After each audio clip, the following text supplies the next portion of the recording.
Good evening, everybody, and welcome to another edition of Tracklicious here. We got the GT3 doubleheader round 8 at Kyalami for the 2022 Winter Championship. This is the second to final round in this season, and then we'll be taking a brief remission, and then we'll be going right back into a new season. I guess probably the Summer Championship. But I'm your host, Jay Alvarez, and here I have Constable Cody Wassum with me to be color commentating. Wassum? Co-host Co-host. Constable Cody Wassum. And we will be going into the first qualifying, and it will be the Division 3 drivers with the red background next to their number will be going out first, and then the drivers with the silver background, kind of grayish, will be going out next, and then the white background drivers will be going out last. Each driver will get about 5 minutes of qualifying with a minute brief buffer for the first group. I believe that is going to be CC Racing stacking up at the front.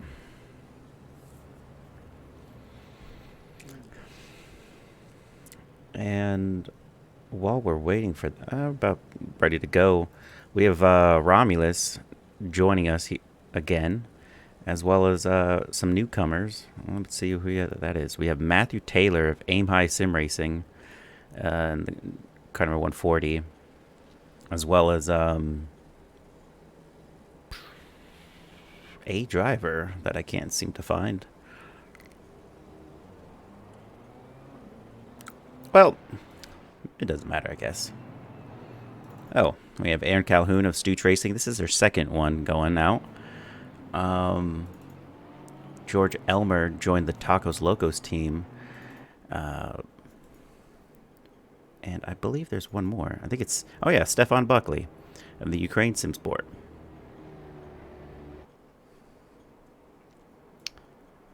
And who's leading us right now? It's going to be Matthew Haight for CC Racing, starting us all out with all three drivers pretty close together. Wassum, do you think this is going to be beneficial for the driver behind him to get a little bit of that toe? I can't really tell because I can't see right now. If you want to share that screen for me real quick.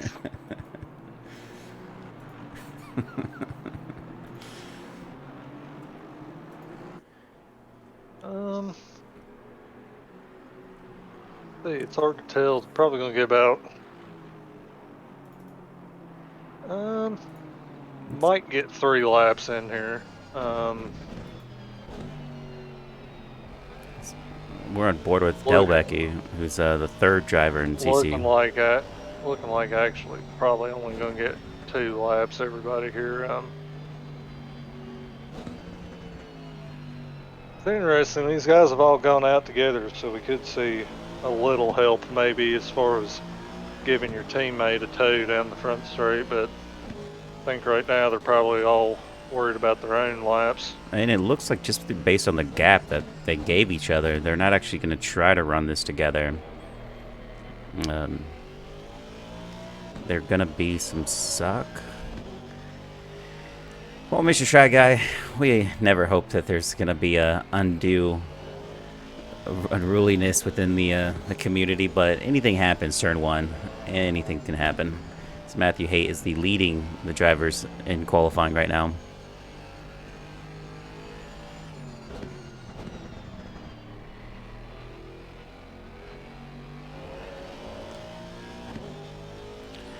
Now, Wassum, I think, correct me if I'm wrong, you kind of, in that last corner, you kind of wanted to power down a lot more in the apex to really just, I think the car is going to be settled enough, seeing it is an Aston Martin Vantage. Yeah, I feel like this track, especially in the middle sector and the final few corners, flow and keeping up your momentum is very important because if you kind of have a little moment on corner exit or at the apex, you're going to cost yourself a lot of speed down these short straights, and especially through this section. We've got the tricky corner there, Cheetah. I'm not sure that He just that lap. invalidated his lap. Yeah, Yeah, unfortunate. yeah, that's a tough one because obviously you've got that big sausage curb on the inside you don't want to eat, and the corner exit's sort of tight, and you've got a lot of gravel there. So you kind of have to. It's very important to get comfortable with that turn and not be so scared of the sausage curb. Yeah, Um, really just so got a that fine line on that because one. you could see there he kind of gave a lot of room going into that turn, and it cost him, and he ran wide and invalidated. Which not only invalidates a lap, but touch that gravel a little bit, you're going to lose a lot of speed in that final corner. And that segment of corners is pretty important because if you get it wrong and the guy behind you or ahead of you gets it right, it can cost you a gap into the final turn, and can cost you a chance of overtaking somebody, or can give somebody a chance of overtaking you down into turn one. But And going on board with race control, we have Delbecchi, who's gone fastest overall right now, with Jose Bravo just in P2. Stefan Buckley also improving upon his time. Every driver right now is improving upon their time besides Santiago Orozco. Andy Oak is about 5/10 faster, which is actually really going to help him. George Elmer's a full second and a half faster, losing a little bit through that corner. Romulus as well, and we have Aaron Calhoun of Stooch Racing, and I believe the Division 2 drivers are finally exiting the pit lane. this And corner here, I felt always was a little bit tricky. and The hairpin up at the top of the hill always seemed like a tricky one that kind of goes under the radar at this track, because it's kind of it's a blind entry. You're kind of trying to spot your braking zone, and you kind of want to take a later apex, but the track kind of falls away from you as you're on the exit. So it's mm-hmm. a little deceptive. You can almost run wide quite a bit there onto the grass, but And just going to show you guys the race control for what's going on here. We have the full leaderboard for the Division 3 drivers, which is Bravo, Delbecchi, Buckley, Oak, Elmer, Haight, Calhoun, Romulus, Carnes, Orozco, and Taylor. Uh, Great shakeup. We have Train, who stayed in the pit lane, so he might have had a qualifying ban, but we're not sure on that one. But he definitely did not go and set a time. And then we have the Division 2 drivers of Jet Engelman kind of leading this outlap. So we'll pull away from race control for a second and just go on board with him.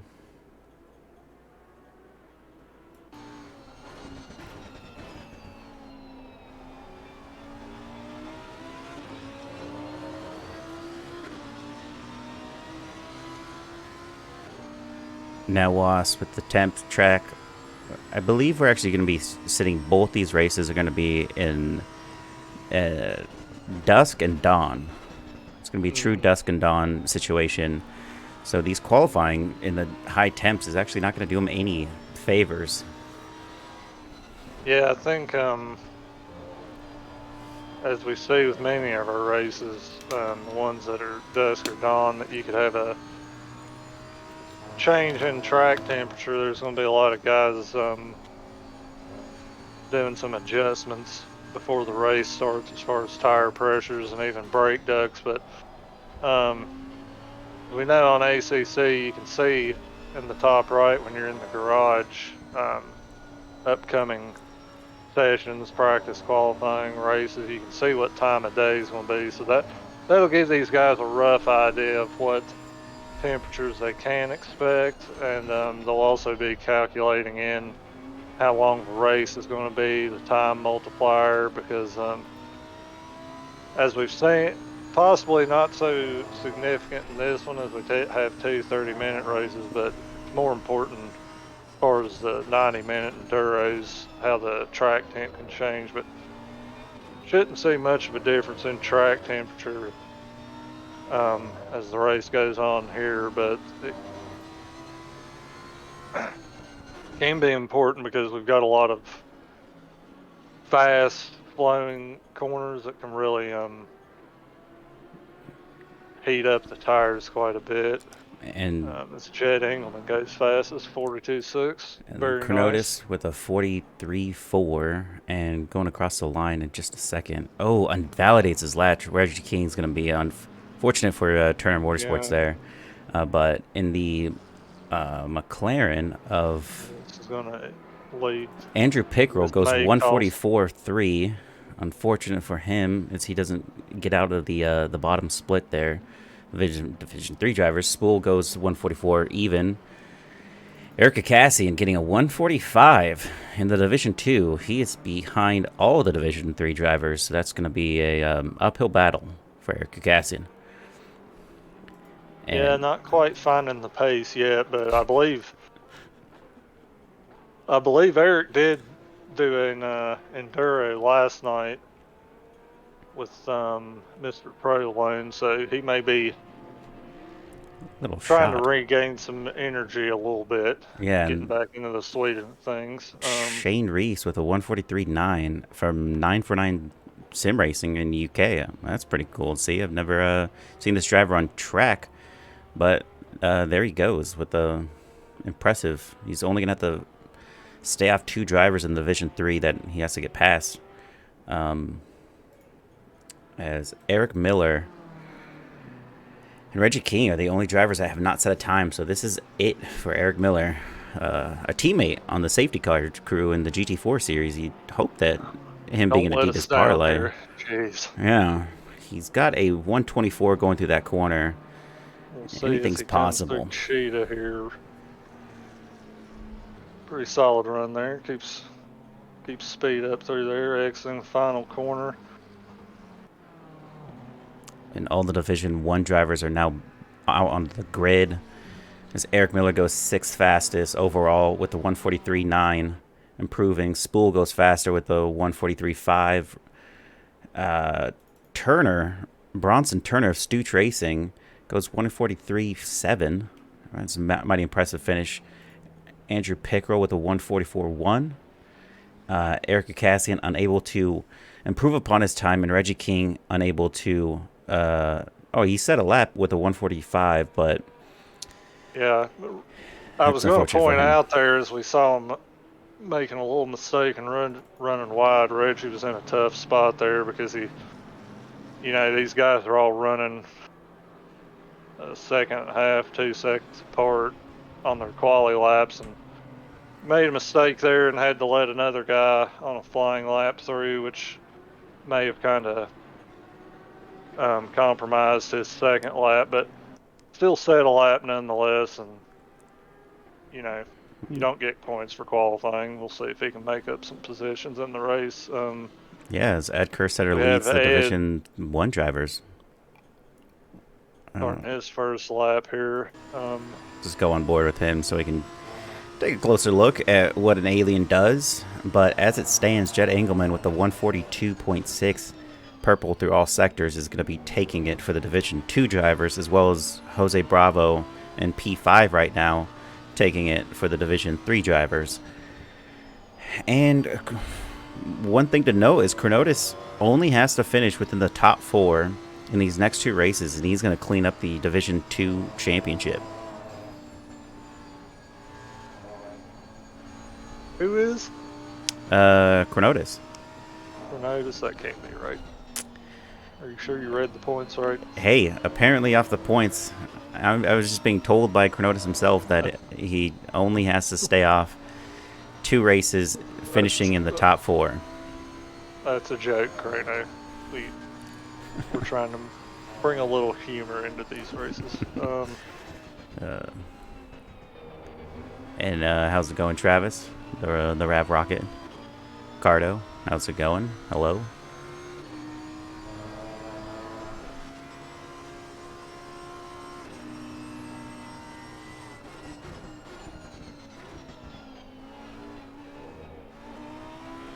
What do you think the car of choice is going to be here tonight, Jason? I want to put it past these cars right here, the Lamborghinis, and we're also talking about for the McLarens. They have really great, speed through those straights. That's definitely going to be necessary. As Ed Kerstetter goes across the line with a 142.9, only second fastest after Jet Engelman. And Padberg goes fastest overall with a 142.3, fastest through sector 1 and 2. Will Campbell of 360 Motorsports with the 142.9. These guys all pretty close. We see Oh, Masachero, wow. Yeah. Campbell, Burkhoff, Kerstetter are all within a tenth or two of each other. So Wow, and that's Ali Raza P4. Ricardo Rivera dropping down the lines here. Wow. What is happening? Rivera with a 142.1. We have Quinn Smith of Madhouse Racing. This is a long-time driver who hasn't been recently driving in this last season, but joined us for this race. Quinn showing his speed with a 142.2. Sitting at P2 with Gage Gonzalez in 3. Masachero goes down the board a little bit. So does Kerstetter, Burkhoff, and McKeesey. Like you were saying, Wassum, these drivers are separated by less than a second. Burkhoff rounding it out with that 143 even. And is there any driver that's still... Jarek Snyder with the 143.9 sitting in P19. Just in the lower spot of the Division 2 drivers. And Riley Manier, a driver who has not set a time, and this is his only attempt he's going to get to set a time. Interesting. And he cannot be found to invalidate his lap as he goes through that part just fine. Whoa, as we see a 360 Motorsports binning it. That's 3. Taking the scenic route, I think. Yeah. As Riley goes across, what's he got here? 41.8, very nice. So that's no. Him. Invalidated that one? I believe so. Wow. Riley Manier has invalidated his lap and is now going to be sitting in the back of the grid. Oh, wow.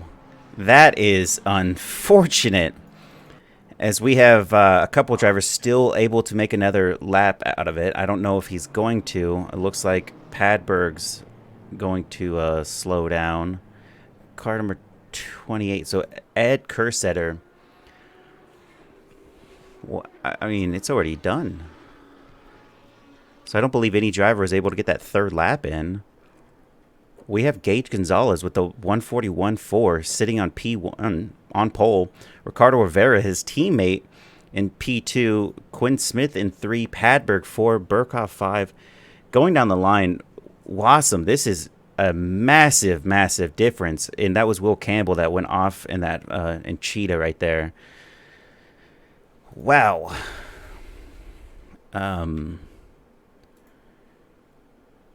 I did not expect quality to start to end like that, Wassum.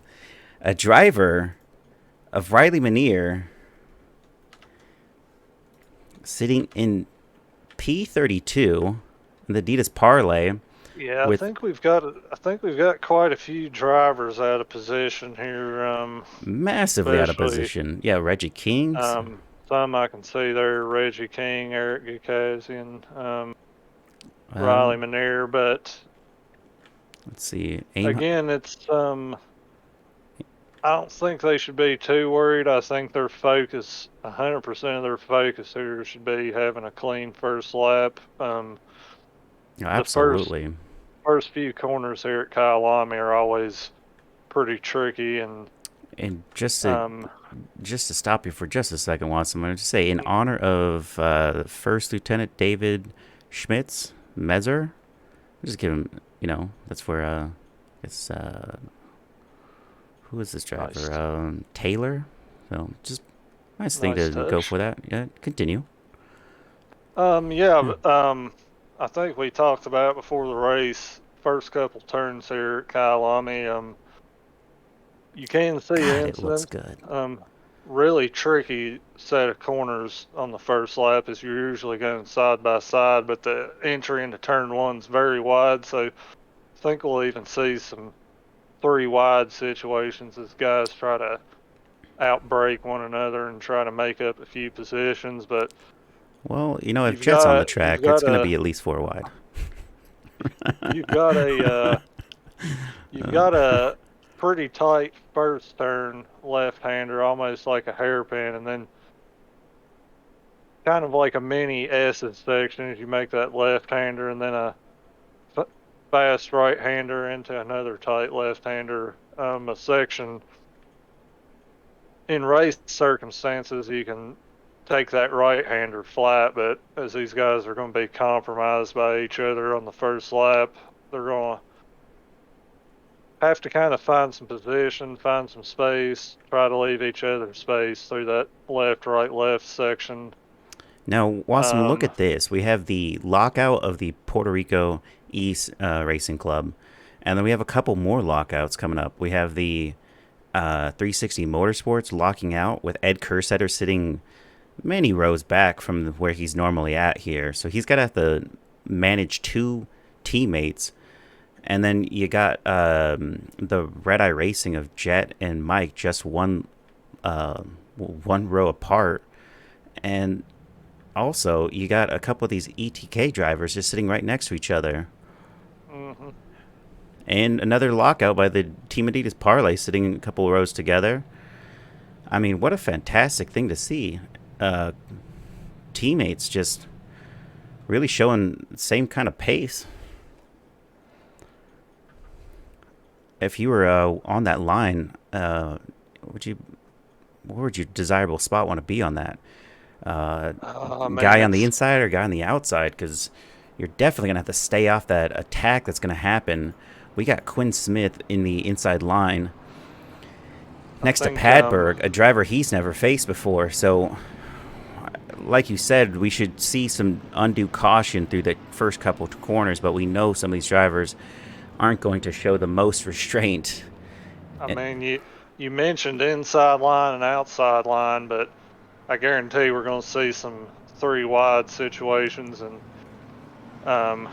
you never want to be the middle guy in those situations because you'll find yourself where you can't turn in for the corner, but you'll have the guy on the outside of you trying to turn into the corner, so it's pretty easy to get squeezed. And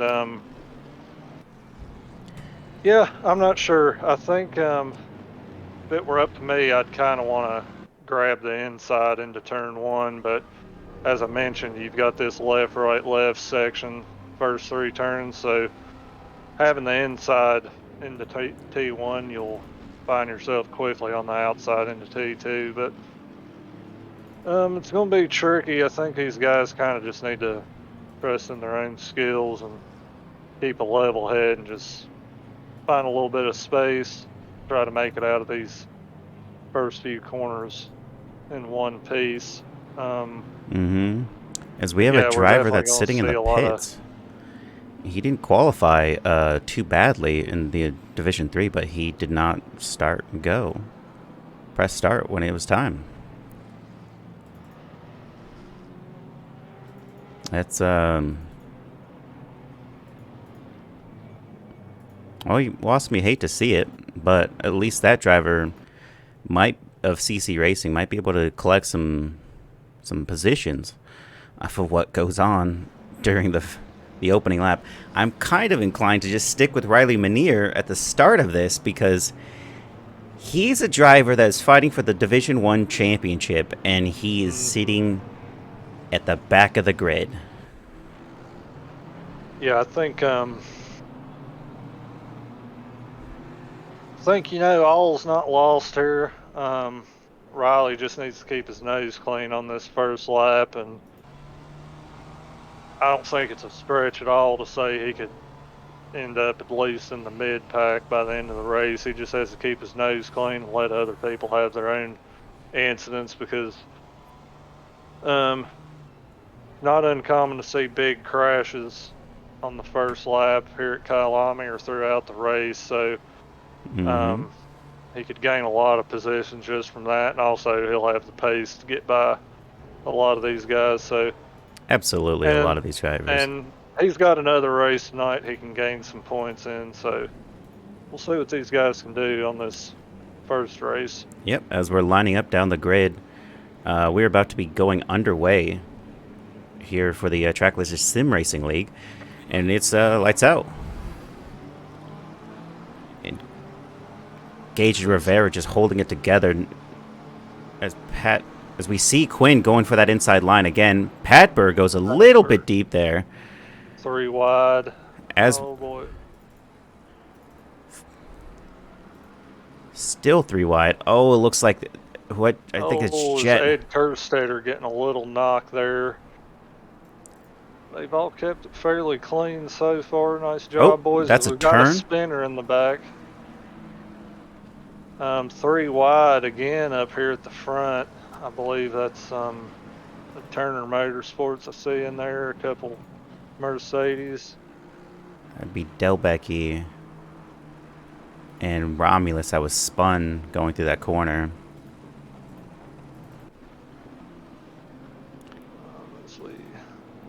Riley Minier already picking up a couple positions. See a McLaren got shuffled back there.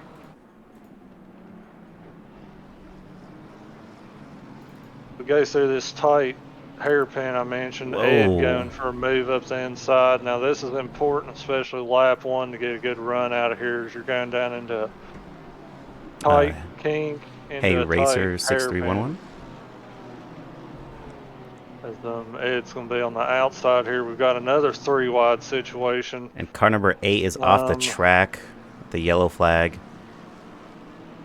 And then go into Cheetah here 2 wide. This could be risky from Ed as he gets pushed off into the gravel. He takes it though. Very forceful move there. Team Adidas parlay in the background just off the track. And that goes Ed Kerstetter up a couple positions. Will Campbell dropping a couple positions, but Chris McKeesy's still ahead. Something he doesn't have to worry about too much. As we have a little train forming with these drivers, about 2/10 off of each other. It runs a little wide through theirs. Eric Miller trying to stay off that attack from, I think, Andy Oak. Overtakes Andy Oak for P18.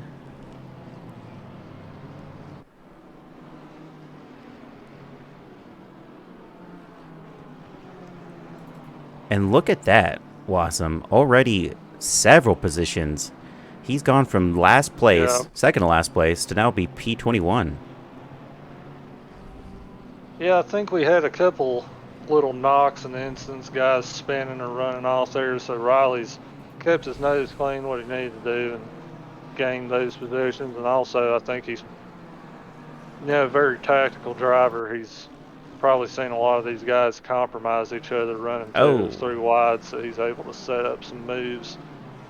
As Jet's going to try to have a go at Andreas for this. See if he can hold it around the outside. Can break pretty late in that Lambo, as he does. Very nice, Jet.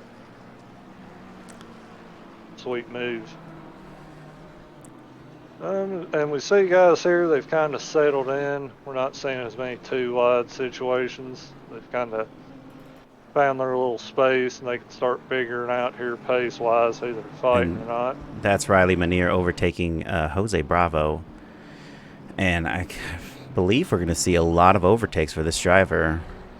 But going up into the teens, it's going to be very difficult for him because he's going to find drivers that have the pace to stay him off, and then they're going to be defending against him.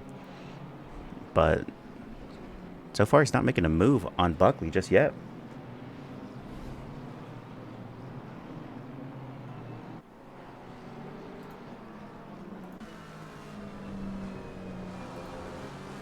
Riley will set this move up and get a pretty nice run out of here. Might run out of road here slightly. Let's see if he can lunge one up the inside. Careful.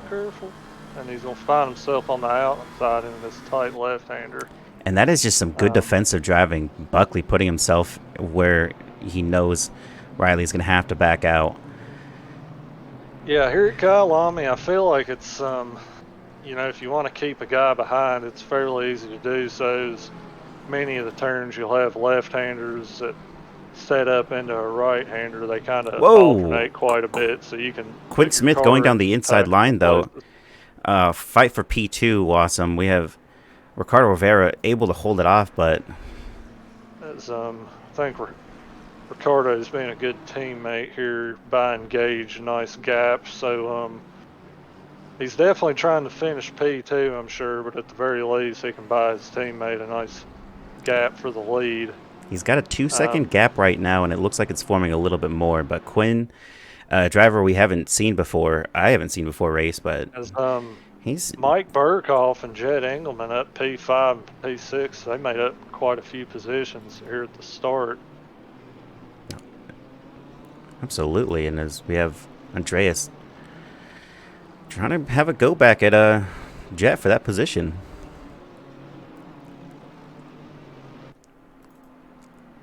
There's Mike and Padberg going side by side. Mike with the nice overtake on the outside there.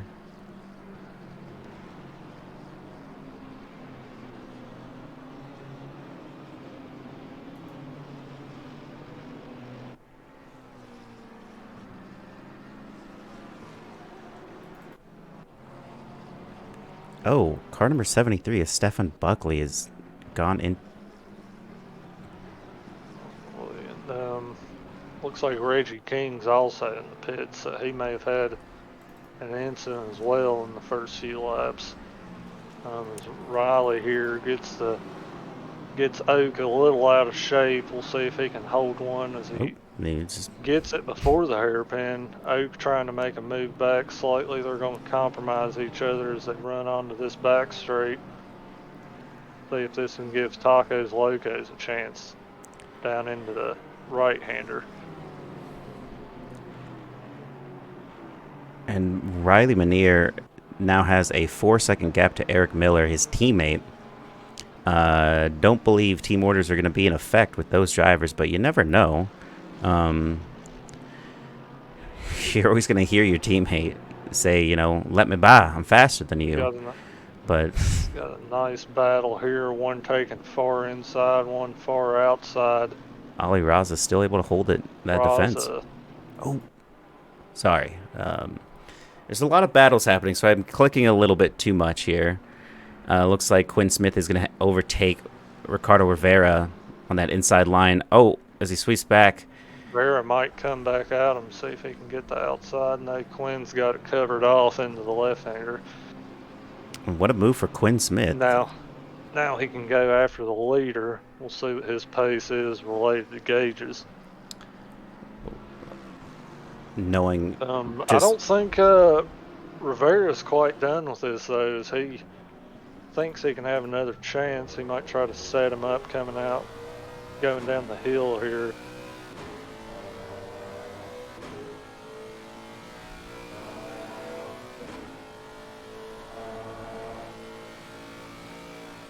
And it looks like he's got a little bit more room there.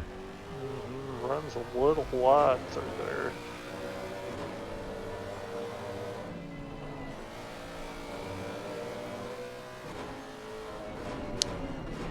And down the leaderboard, we have Riley Manier already a full second faster and gaining on his teammate Eric Miller for P17 and 18. And he crosses the line with a 142.4, but he did have to make a move against this driver. His lap previously was actually faster. Quinn Smith was doing a 141.9 on that last lap that he was attacking. So he definitely has the pace to go ahead. This little squabble is giving Gage a little bit more of a gap. It's up to 3 seconds now. I wonder...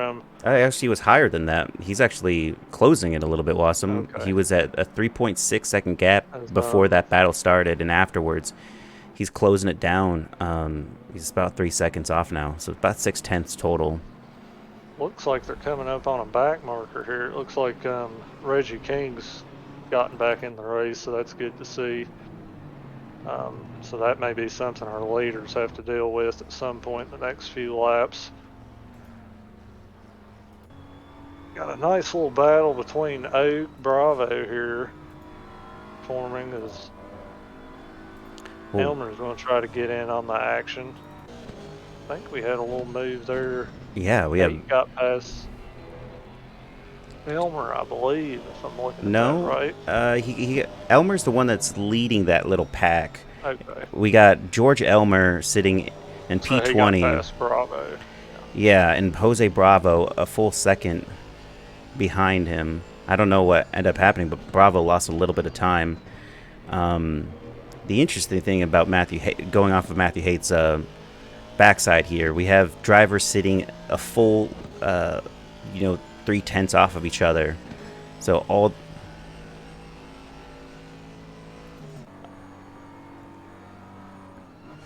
Bad angle to show this, but we have Romulus overtakes Bronson Turner for P25.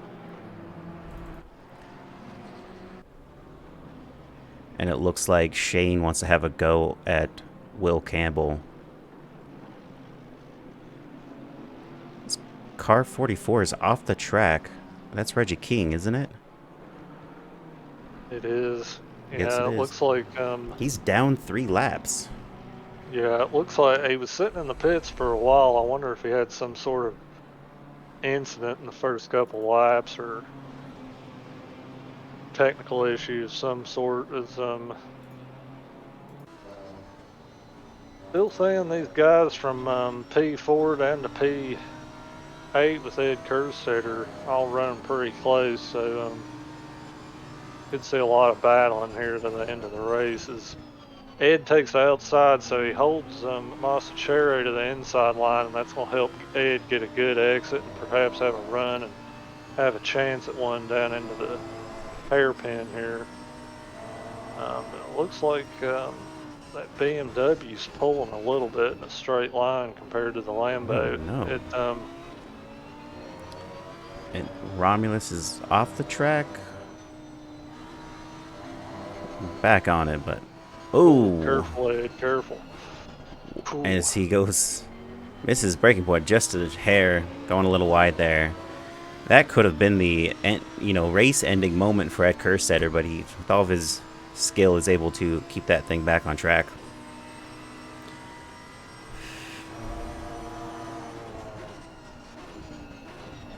Whoa!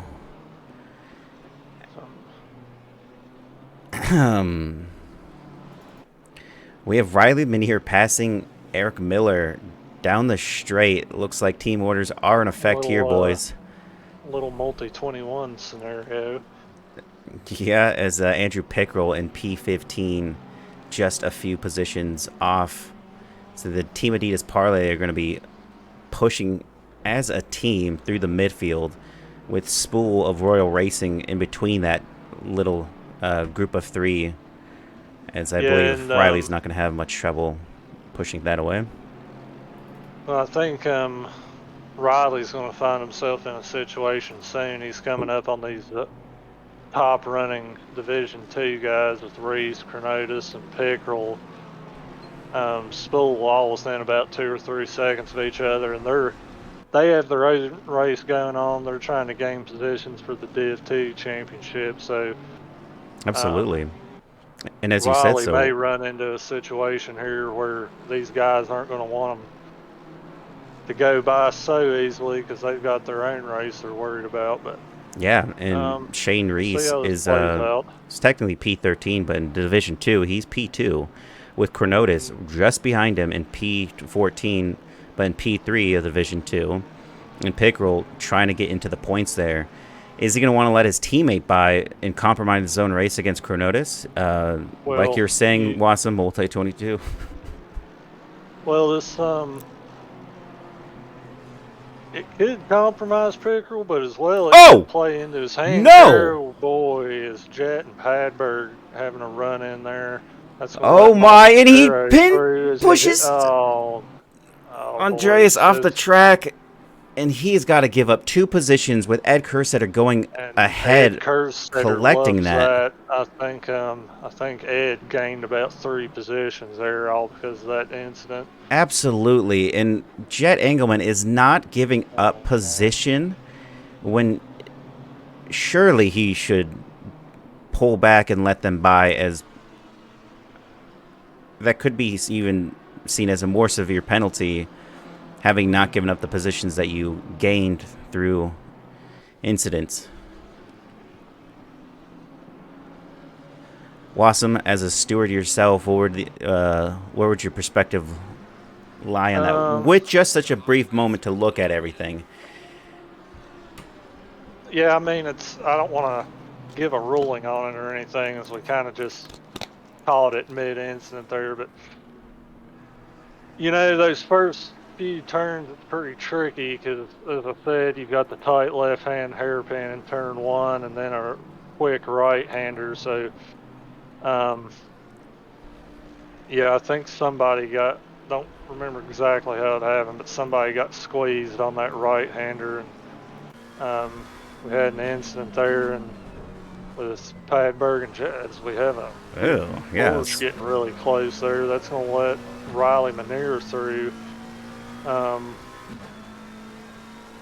Yeah, we'll see what happens. A little squirrely there for those first couple turns, but Absolutely. we're going And to see that in the incident reports after the race. definitely going to see the incident reports as Riley is able to overtake Spool for P15. Before that happened, you mentioned if Pickerel would want to let Riley through here, his teammate, and compromise his own race, but could actually play into Pickerel's hand here. He's able to run with Cornelius and Reese here, but not really getting a chance to overtake.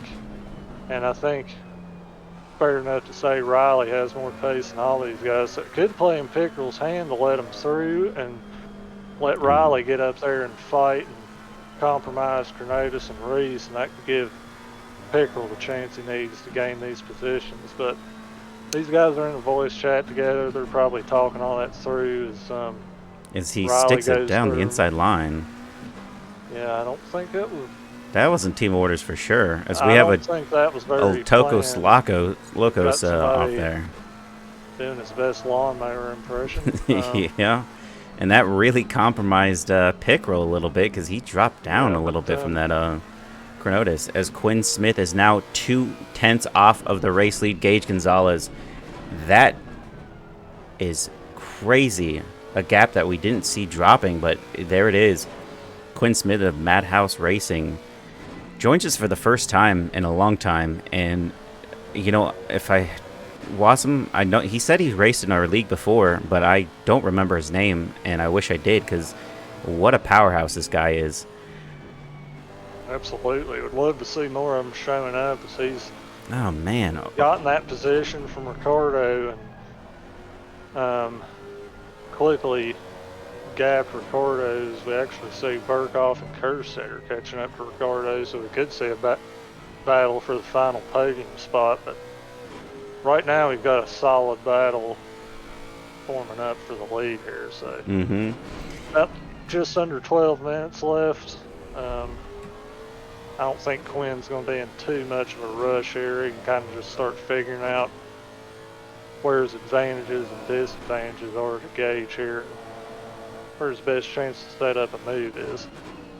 Yeah, absolutely. And Justin, or Beachley, I should say. Gage makes a little bit of a mistake and runs wide there. Still hangs on with the position.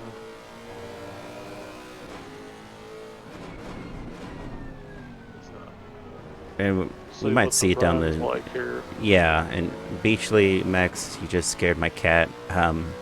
Well, I'm sorry. Sometimes when you see something and it happens right away, you get a spit take reaction going on. As Quinn doesn't buy to go do anything here. Oh, he goes onto the wide here. Too wide, and see this is tricky into this right-hander. Oh! His Quid's now got the inside, and they go up to the tight left. Gage taking a little bit of curve. Whoa! And he's wide.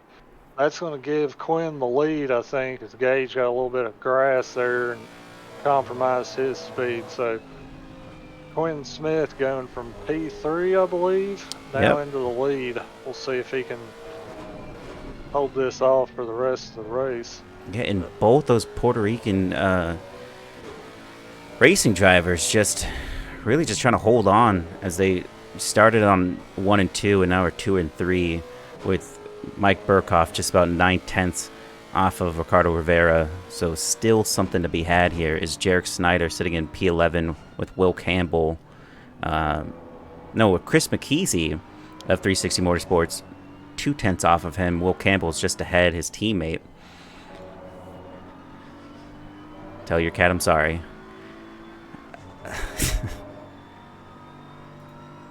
And it looks like that is kind of breaking down a little bit. So Andreas finally catches back up to Jet Engelman, and Padberg also in that line. Jet runs a little wide through there. I think Masachero probably still fuming from that incident early on, as he's really going to want this position. Jet runs a little wide out of the final turn. Oh, I think he's given those positions back there. So it looks like he is. He let them all by. Jet, Ollie Raza as well. Jet obviously feeling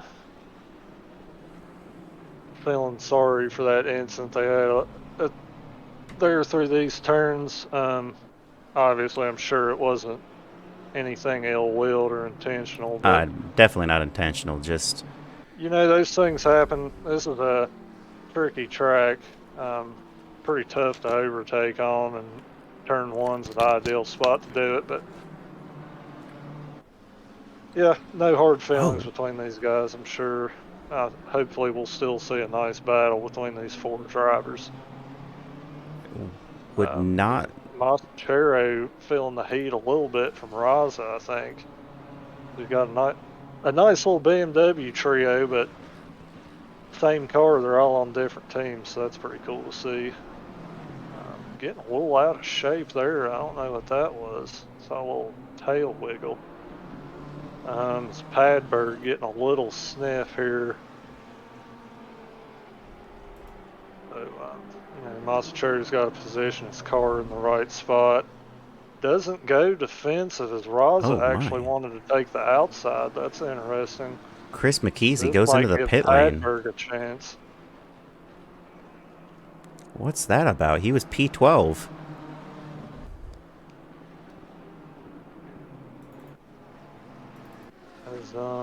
Looks like Pickerel's gotten back ahead of his teammate Riley Manier. I wonder how that happened. Oh, yeah, you are right. But they did get past Spool. We'll have to do it all over again. Yeah. And is he going to be enough? Chronotis is a full second. Chronotis here. Yeah, Chronotis has a second gap to Pickerel, so. With 7 minutes left to go, it's definitely possible. As Eric Cassian, all 3 of these drivers showing a little bit of wear on that front end and the back end.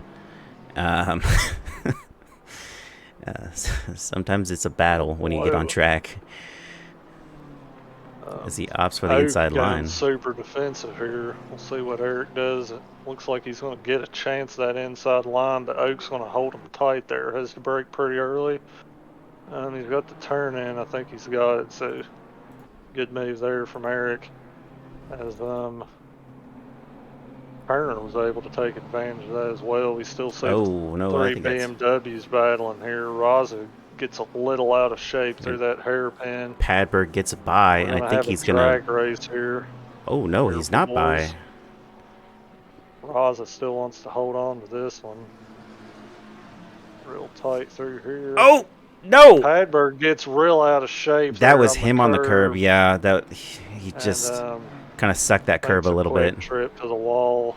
As we've got the Adidas Parlay guys going side by side again. And that's Riley Manier ahead of his teammate.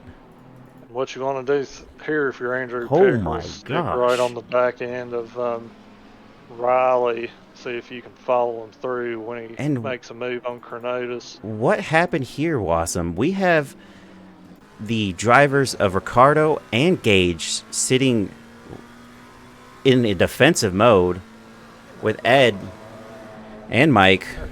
Quinn Smith is checked out, has a big lead here. I wonder if a massive lead. Made some sort of mistake at some point. How's it going, Sword and Keyboard? These drivers are just about a couple tenths off of each other, and it is shaping up to be very scary. Gage trying to keep, a good line on his own teammate. He's 7 tenths off, and Mike Burkhoff Oh, as Ed goes down, Ed's making a move here. Mike not ready to give this up, though. and Mike keeps it.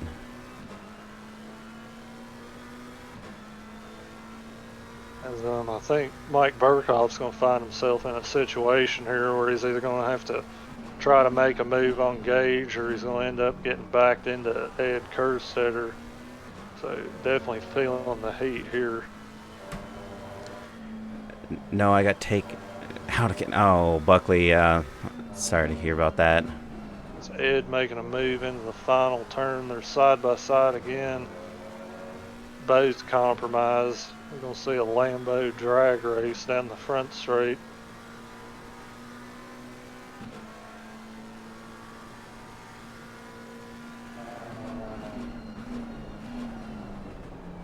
Looked like Mike was able to edge him a little bit in a straight line, but Ed's got the inside and the turn-in point, so he's going to take that position for P4. And this squabble they're having's bought Gage a little bit of a gap. Just under 4 minutes left. He's going to try to hold on to this final podium spot. Oh, and it looks like Gage has a little bit of damage on his front end. That could be why he was, backed up in a situation where he was close to those drivers. It's truly unfortunate.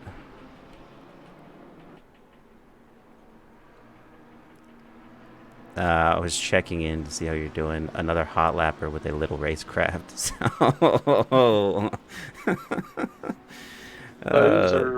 These are not uncommon. We're truly sorry to hear about it, Buckley. We definitely seems like they multiply. Yeah, we definitely got to week. see you on track, so definitely go back and take a look. Really like seeing that Ukraine livery out there on track, though. It's unfortunate what happened to you. We've got one car off here at turn 3, it looks like, number 19. Of Andy Oak, who's sitting in the middle of the racetrack. There. Wonder what happened there. Yeah, it's looking like he's not moving. And we have our race winner, our leader, with 2 minutes left to go. About to... Oh, it was car number 30. Yellow flag.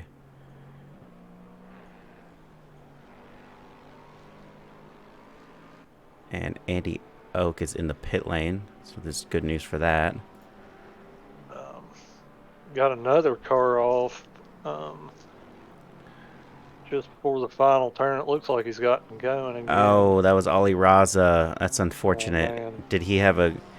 Car number Padberg of 888, sorry, yeah, 888, and him made contact just a little bit ago.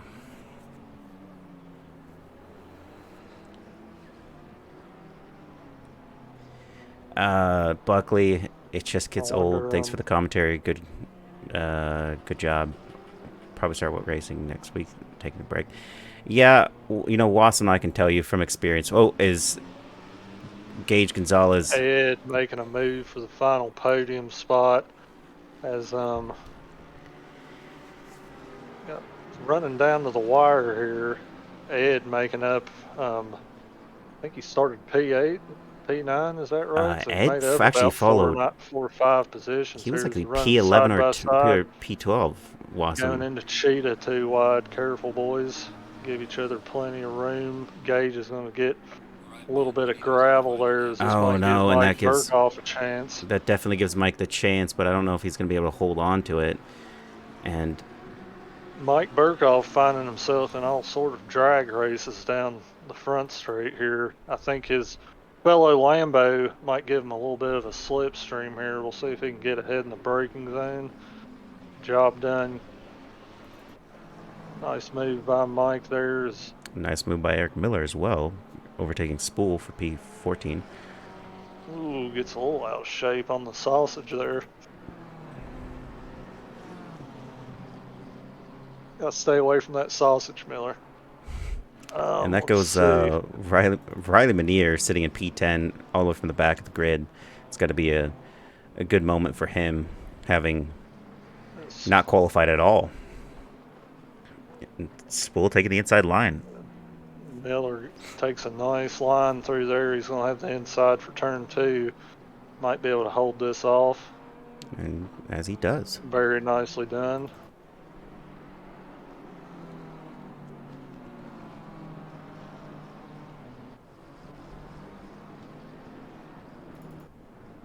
Ooh. Oh, boy. Going into Cheetah there, it looked like we had some guys running too wide. Wow. Dale Becky's front end's showing some wear. It almost looks like a Camaro from the front with that gap on the hood. He's definitely made some modifications to his car. This Pickrell and Padberg are still battling it out at the end of this race. And the leader has crossed the line. Quinn Smith, P1, going fastest overall. What a fantastic run as Ricardo goes 2. Strong race from Smith there. Great race from Kerstetter, making up tons of positions there to get himself onto the podium. That's going to help out his championship. And Padberg, 1/10 off as they go into that final corner. Is anything going to change here? Defend this, positions his car really nice. Padberg's going to go for the switchback, gets a little throttle happy there and spins up the rear. That's going to help Pickrell out to Pickrell wins that spot. And do we have little anything wiggle else? From the steering there from Padberg, I think that was a frustrating race for him.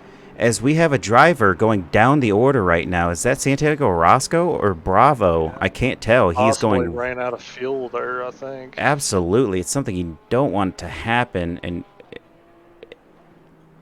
Orozco has, Bravo has finished this race, the Division 3 race winner, with Matt Taylor.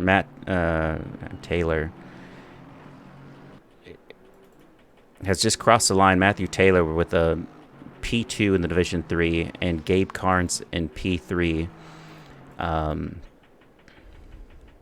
Going off the Division 2 drivers, we have Jed Engelman P1, Chronotis P2, and Andrew Pickrell P3. Eric Miller, our teammate, in the GT3, GT4, I should say, safety car team, he has finished P4. Ed Kerstetter coming, I think, Wassum, I believe he was P12 or through 10. One of those ones. It's either 10, 11, or 12, but showing great pace. To get up there to P3. Yeah, showing good pace, good racecraft. Aggressive when he needed to be. Wait a second. When he needed to. Oh, yeah, that's right. Gage Gonzalez lost a couple positions when Kerstetter overtook him, and Mike Burkhoff was able to capitalize, and he goes to P4 on that one. What a fantastic finish by all drivers. Great race from Mike there. Mike made up quite a few positions, too. And Christian McKeesey dropping down all the way to P31. Reggie King, 30. Orozco, that was the driver who definitely ran out of fuel right there. Andy Oak, 28. Elmer, 27. Romulus, 26. Delbecky, 25. Matthew Haight, 24. Aaron Calhoun of Stooch Racing, and 23. Honestly, Wassum, I just like looking at this. I think they might have. It's even better. It's even better in the dark. Yeah, that night race really showed the focus of this livery. It just pops. I could look at it all the time. I don't think we have a livery in contention with how great this one truly looks. And if you have one, let me know. I'll take a look at it, and you'll probably be wrong. Livery connoisseur.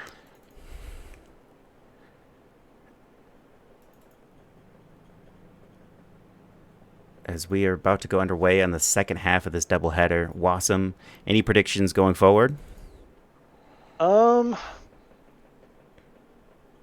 think it's pretty nice having these double headers. I think as a driver, I always kind of enjoy them because if you had a bad first race, you get another chance at it, obviously. But in the first race, it's more of a learning experience.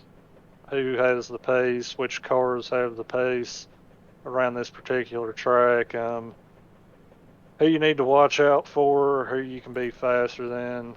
But yeah, these guys we had a few guys at incidents there and didn't end up in the position they had hoped for, I'm sure, but they're going to get another chance at it. They can take this first race as a learning experience. Mm-hmm. In that experience, Wassum, because you've had a string of bad luck.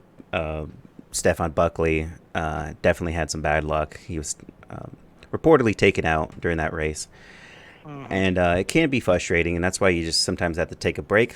Everyone does, come back and just try to just give yourself a little gap, a little breather to everybody. It may not be the most racy, but in the end, you might just have a better race for it.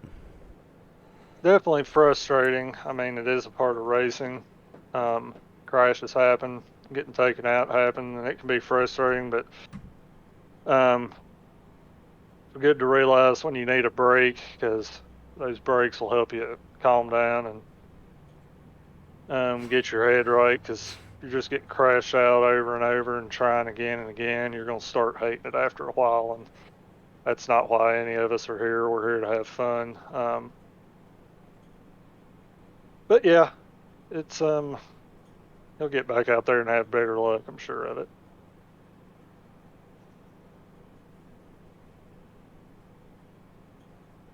And I'm looking here in our Discord channels. I think that might have been Quinn Smith's first race in this league. Green light. Go, go, go. Correctly, if I'm reading this correctly. Really? Is that right? Where were? If he did, great debut in that one. No, Quinn Smith. He raced with us at the end of last year, but work schedule changed and couldn't attend anymore. That's why I was like, I mean, I've seen Quinns before. I think we've had a few Quinns in the league, but not really sure. M Taylor Racing. Oh, that's actually our P2 finisher, Matthew Taylor of Aim High Sim Racing, with that nice little livery and a tribute to I believe probably one of his buddies. As he finished P2 in the Division 3, so good job for him, able to hold that on. Your only object is to beat Jose Bravo for the next race. As I see, we have a lot of drivers gone out on the track, and I'm switching now. Romulus is going to be leading us on this free practice.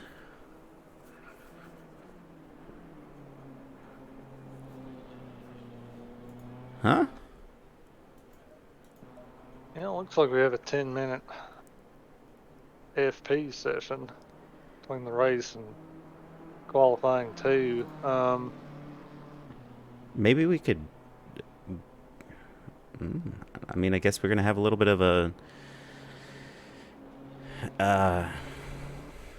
Well.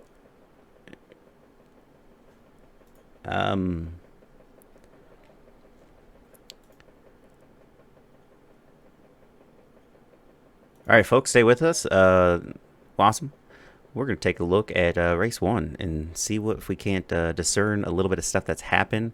So everyone stick with us. We're going to be going to the race itself to replay recap what some stuff happened. And I guess it's the halftime show. Yeah. So we'll get on board. Want to go with 19 seconds into this, right? We have car number 24. That was McKenzie. Car number 28 and car number 30. Oh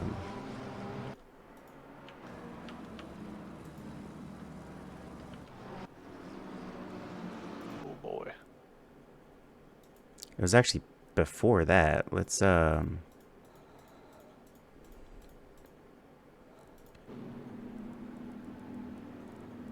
jump ahead 5 seconds.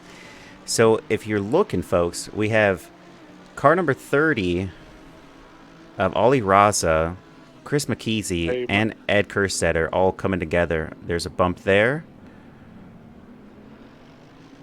That couldn't be it, though. I think we have Eric Miller 3 doing a little self-promotion in the chat here. A little bump there from... Ooh. Little door knock, no big deal. This gives Kezi a chance as he's going to run out of road, it looks like there.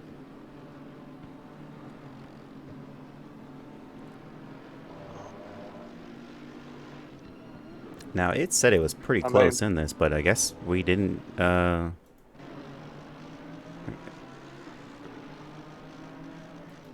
It recorded... So I guess all three drivers had a little bit of a jump there. You see car number 555? Romulus.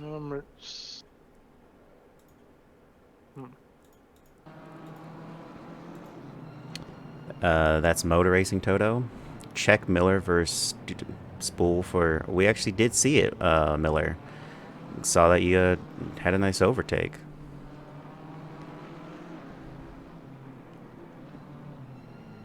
Oh.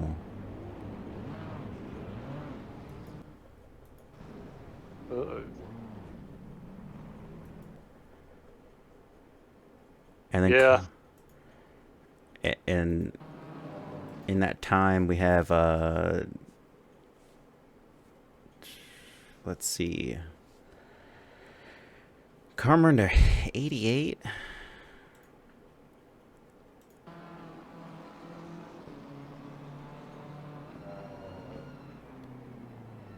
Oh, oof! It's a little check in that. How about that? That's a great race, Taylor. Definitely a great race. Getting P2 on that. Just a little bit of contact, but a driver that shows up a couple times here, and we're gonna have to go over to him, is Ali Raza. Whether it's him it's his fault or the other driver's fault, that's not for us to decide. We're just gonna take a look at what happened here.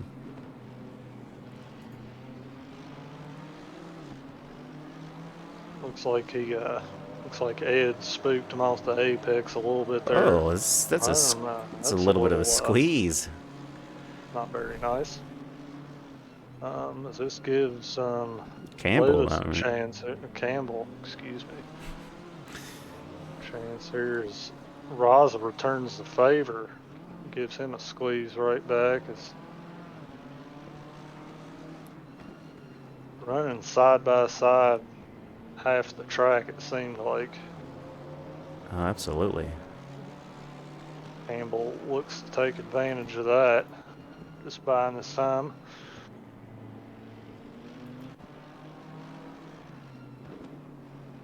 And I believe that's it for these drivers. Now, can we go to Miller, self-promoting himself, second to last couple laps here? Oh, man. He's already had a Spool. So shameless self-promotion. Taking a look. Yeah, we saw this one through T1. It was really good little battles. They went side by side through the first couple turns. And he just had a really good run, and Spool definitely was trying to correct himself. Gets a little bit of the sausage there. Has to take the tighter line here, the final turn, which gives Spool a chance. Runs a little wide out onto the marbles.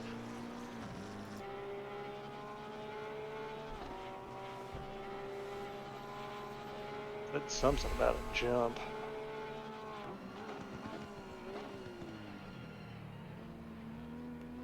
Yeah, this was a good little fun battle to watch. We saw all of this, and it looked like Miller just was able to clean that up and keep it together and go into another driver here. It's 23 minutes left in the race, so I was with car number 30, Ali Raza. I think that was the one we saw just before Cheetah, maybe, where we had a car end up in the wall at some point.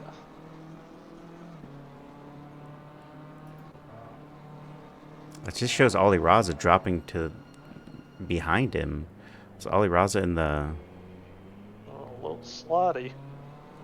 Cody's looking a little scared on the back there.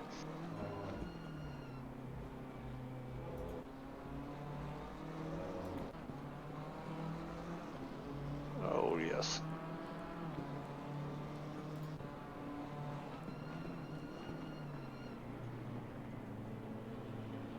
It looked like to me That was...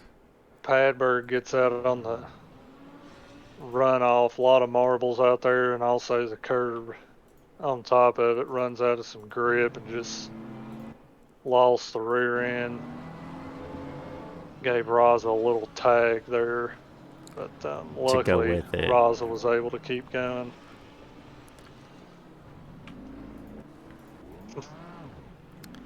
Able to spin it back out there though, and I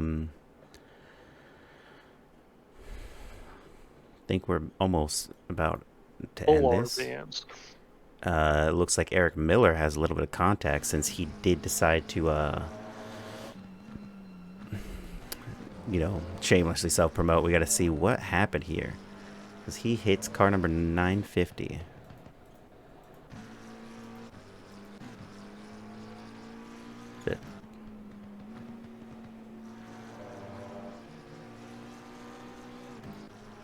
I don't know. Not seeing anything.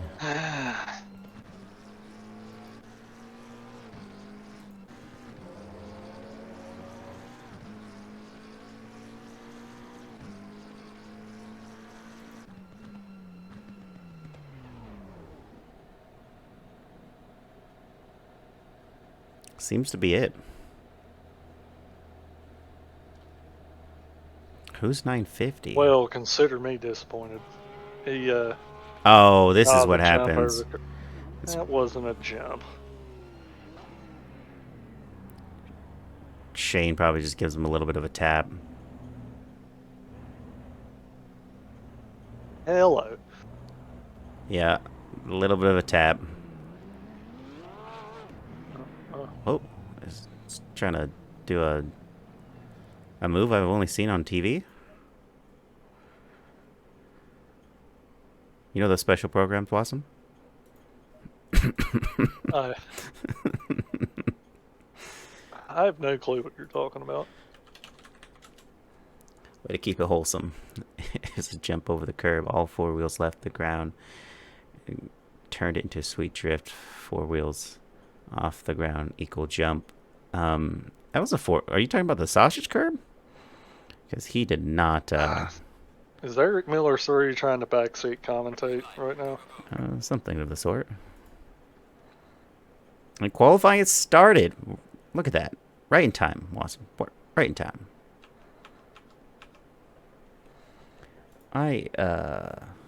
Sometimes it's a gift that I have.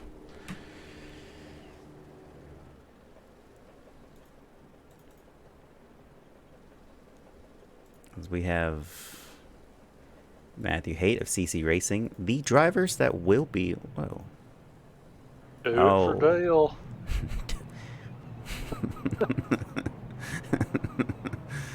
Is that why they tried to turn their car into a Camaro? Or pull some of the NASCAR moves and bump drive. Aston Martin into a Camaro using this one simple trick. And they're off. We've got a little bit of a switch for this race compared to our first one. This one's going to be starting at 6 p.m. Don't cross over the white line. Max Verstappen doesn't like that.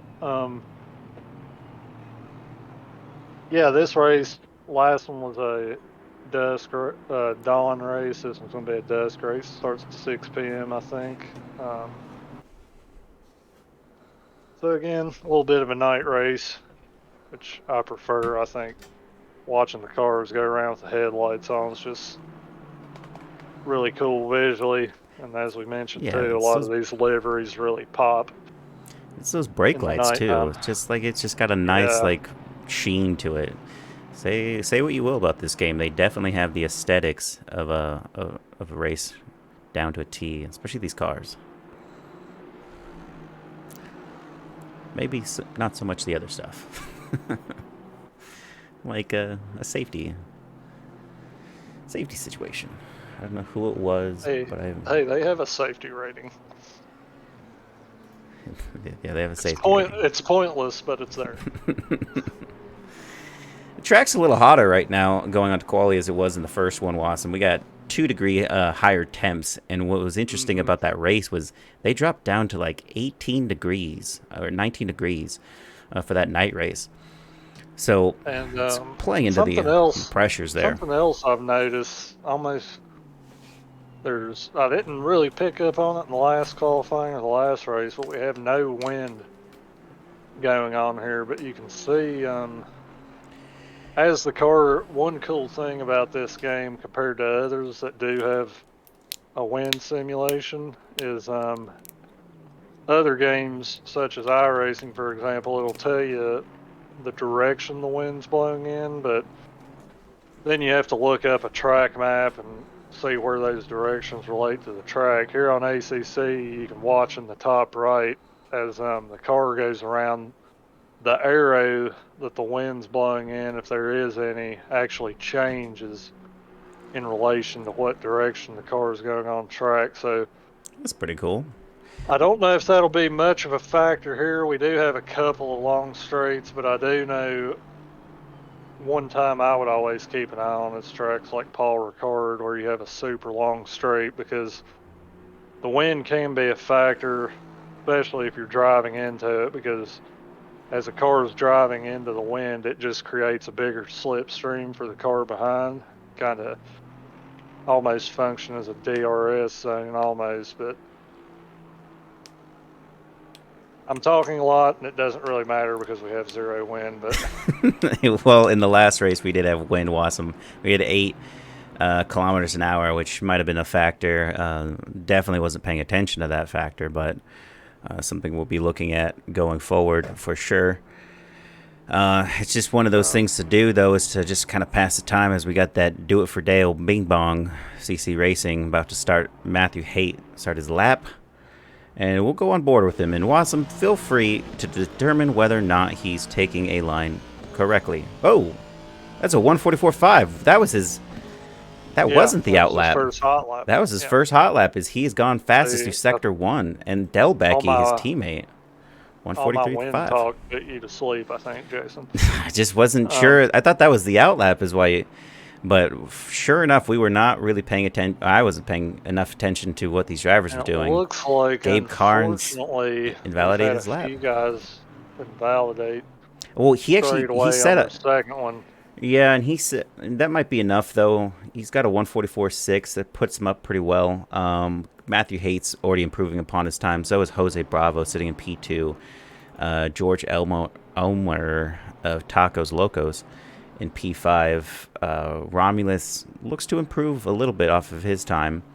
Santiago Roscoe with a 145.1, and Andy Oak with a 145.1, and Matthew Taylor with a 146. Now, keep in mind, people, this driver finished P2, and take a look at his times. While he may not be going fastest right now, he set race pace, and that's all that matters, Wassum. I think, his race pace seemed pretty good, and also, I think he kept his nose clean that last race. Absolutely. Stayed out of trouble the first couple laps, and after that got settled into a rhythm, which a lot of times that's all you need to do. Let other people have their own accidents and worry about your car and just bringing it home. He might have actually just tried to set a safe pace, because it looks right now he's already 1.5 seconds faster going into the end of Sector 3 here. He's definitely going to be able to improve a little bit through that. He loses a little bit. So maybe in this final corner he can get a good exit. As he does, he's actually improving upon his time. That's a 1:46. Words, people. P7 with a 145.1. Goes faster than Santiago Roscoe, but Roscoe's about to cross the line. Is it enough? He overtakes him for that position. Matthew Haight now back in P1 with Jose Bravo, not able to improve upon his time. George Elmer P4, Andy Oak goes 5th fastest. Romulus 6th fastest. Aaron Calhoun with a P7. Gabe Carnes, unvalidated right off on the second lap, so it's unfortunate for him. And that will round it out as Buckley has not committed to qualifying. We'll take a look at one of these drivers that is definitely on their outlap right now. 950. Oh, and Shane Reese going out on the track right now. He's only going to be able to set 1 lap. But maybe that's his strategy, Wassum. Maybe he's just going to go for maximizing that hot lap. Yeah, I think, as we saw last race, a lot of drivers gain position. Qualifying is not super important, and being kind of towards the back, it could actually help you out, keep you out of trouble a little bit. But that's a double-edged sword. It could keep you out of trouble, but then you could end up behind guys that have quite a bit less pace than you. Can ruin your race as well. But he created such a large gap. You can see him in the 950 that he's actually not going to have to contend with anyone on track as he pushes that hot lap. He's going to have just a full open grid for himself. And I don't know if that's something that you would want to do, because it's really not ideal to only put in 1 lap and hope that that's going to be your fastest lap. As we have Andrew Pickrell and Eric Miller of the Team Adidas Parlay in the Division 2 pushing. And it looks like Eric is maximizing his potential off this race right now, or this qualifying session, as he's gaining a little bit on his teammate. I think one thought I hadn't thought of this before, but some of these teams that their drivers are split up between divisions. For example, here Andrew Pickrell and Eric Miller is on the same team as Riley Manier in Division 1. These guys could chat each other up before going out and qualifying and set their tire pressures, which we know is important in ACC. Set their tire pressures, and as these guys go out, they could give some feedback to Riley before he leaves the garage about tire pressures, and allow him to make any adjustments to really get those tire pressures perfect. And Andrew Pickrell only going 4th fastest. Chronotis, Jed Engelman with the 142.6. Chronotis 3rd fastest with a 143.2. Andrew Pickrell 143.3. Eric Miller with the 143.5. Eric Cassian really needs to pick up the pace. He's got a 144.7. He's going to be in the middle of the Division 3 drivers. And Reggie King towards the top of the Division 3 drivers with a 144.2. And Bronson Turner, 143.7. A lot of drivers finally crossing the line here. But the real question is, where do you think Shane Reese is going to go, Wass? He's got 30 seconds. Yeah, I think he'll be able to make it here.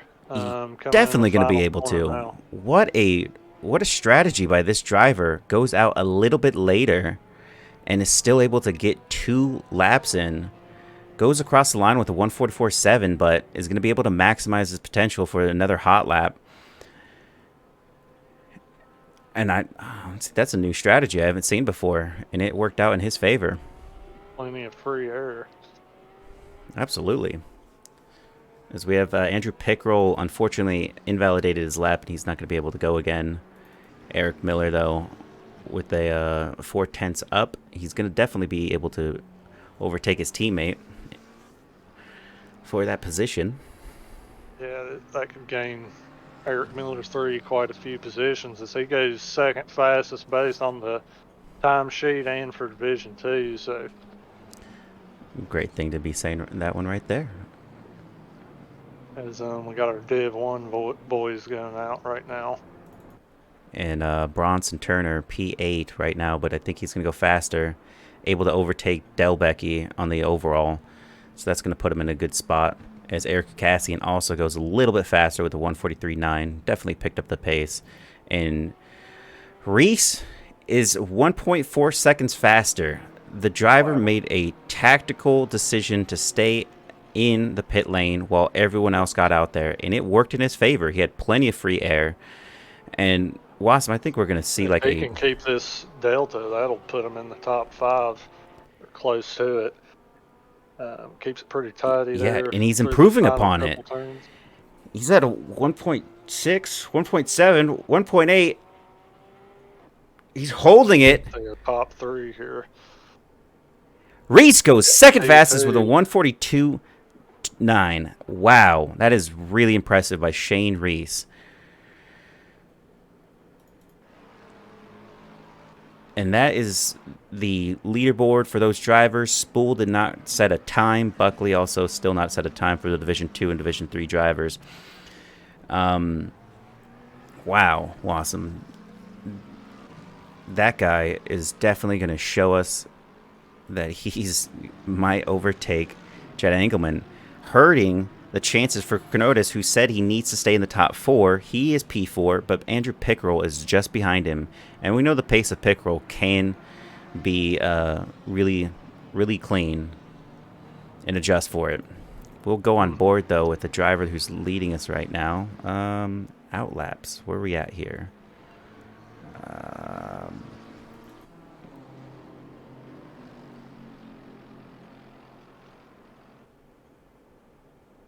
It's hard to say, right? I think it's Padberg leading us right now on a hot lap.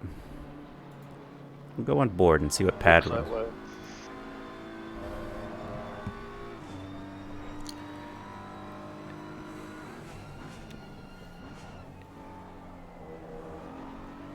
And Matthew Taylor Racing, thanks for rating us, man. As we get underway with the end of quali for the second race of the doubleheader. And Matthew, thanks for that tier 1 sub. That's really cool. I don't think we... It's awesome, actually. Yeah. Everyone here at Tracklicious, thanks you for that. I guess Erica Cassian in particular would want to thank you for that one.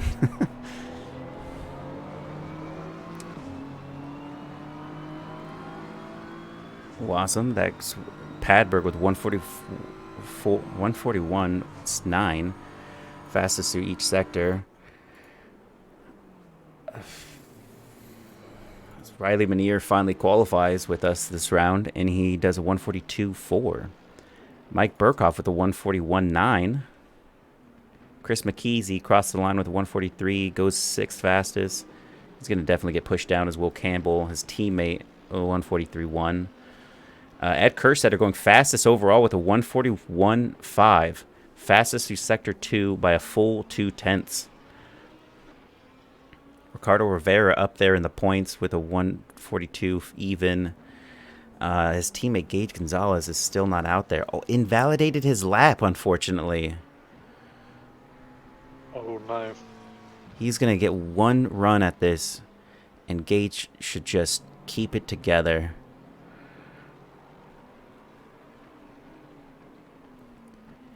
Ed Kerstetter, who already said the fastest lap, is already 2/10 up on his delta, which means it's going to be even harder for anyone to close that gap in order to get to him.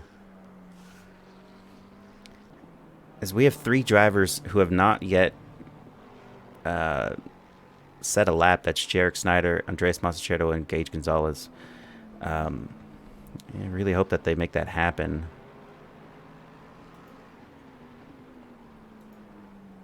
Gage is the end of our run here, so we'll just pull to some other driver here. Let's see. Chris McKeesey is going to be crossing the line. Unfortunately, not able to improve upon his time. Will Campbell.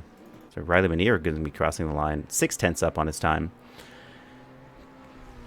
From P7 to P2 goes Riley Manier with 141.8. Quinn Smith, the race winner of last race, P3 with a 141.9.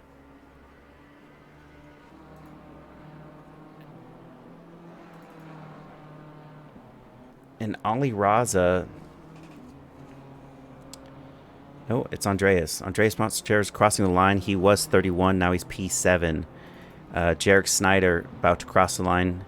He's P31 with no time set, and he's going to cross with a P14. Gage Gonzalez invalidates his lap. No. Oh, no. Gage Gonzalez, sitting in P5 last race, was on the top steps at the start of the race.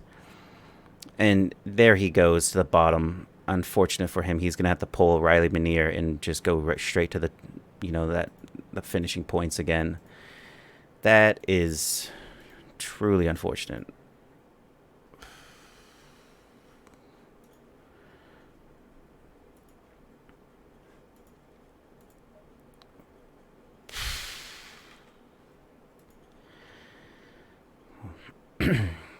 My God. Now, Wassum, let's pay a little mind to this driver here. He's P31, and hopefully we don't have an incident where it's the... Yeah. You'd hate to see it, that's for sure. I think Gage can just show us all what, Tracklicious is really about if he's able to maintain good racecraft as he passes some of this part of the grid and make up some positions overall.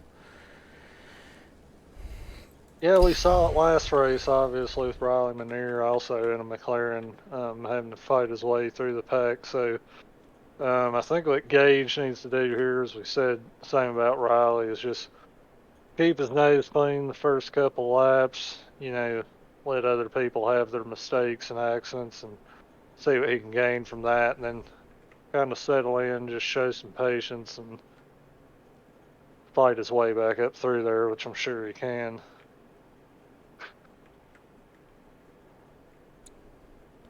That's Eric Cassian, the car number 55, and a Tacos Locos with a message to him.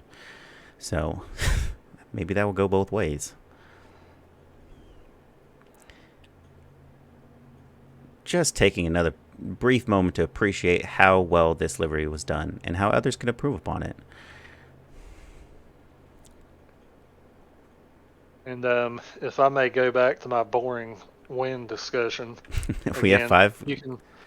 You can see here we have 5 kilometers an hour of wind, and as you see, the directional arrow is actually pointing at the front of the car, and this is what I was talking about. So down this long front straight, they're actually going to be driving into the wind. So that's just going to make a bigger slipstream. It's kind of going to increase the slipstream effect for the car behind. So I think we could even see even more overtake attempts down into turn 1. It's definitely a prime spot for passes here at Kyalami. Yeah, should see a lot of action down there. Hopefully a lot of clean action.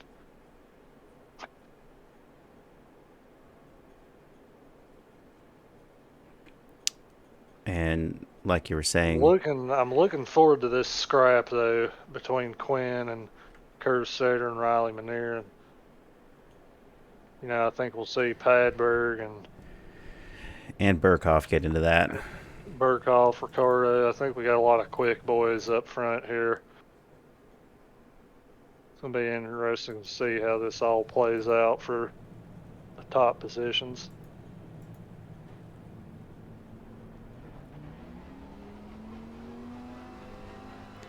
Ed making his way off the line there. Definitely ready to start this race as he pulled pretty far ahead of his team. Is that pack right there. Oh, going to slow it down.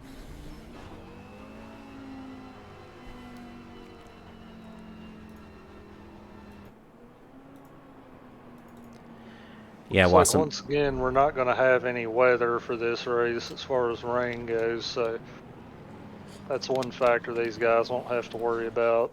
Well, dusk till dawn, and this is no, I think I said it right the first time. It's going to be dusk till dawn, and it's 28 degrees on the track, but we're going to be sitting right into that night race.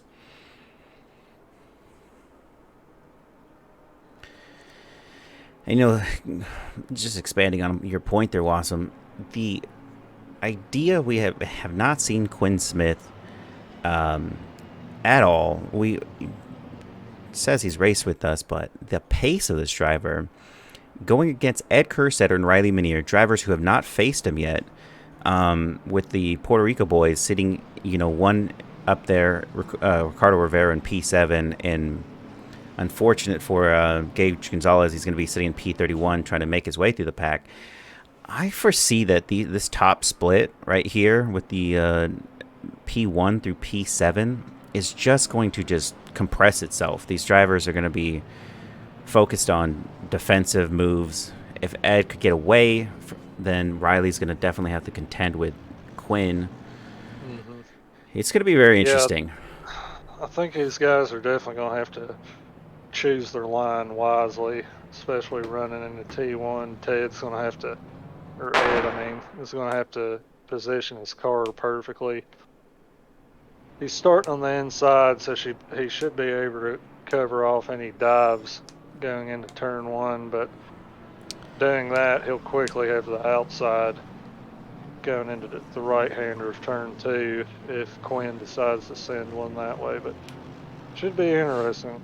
I think we'll see once again, we'll see a lot of 3-wide situations through the first couple corners. Hopefully everybody makes it through okay.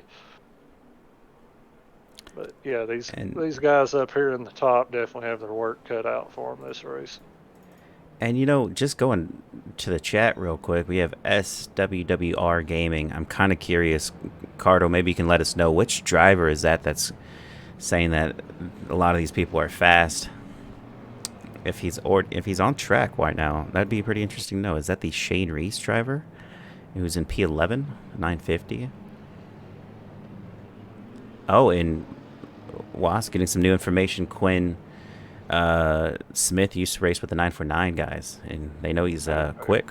And that was Reese. So Reese sitting pretty well last race. Oh. The 11 as we're taking the green flag here. Ed's got a nice jump. He's not going to have much of a challenge in the turn 1. Look at that during Raza trying to go up the inside of Mike Burkhoff. They all get slowed down. Few 3-wides. We've got a Riley Adidas parlay spinning in the background.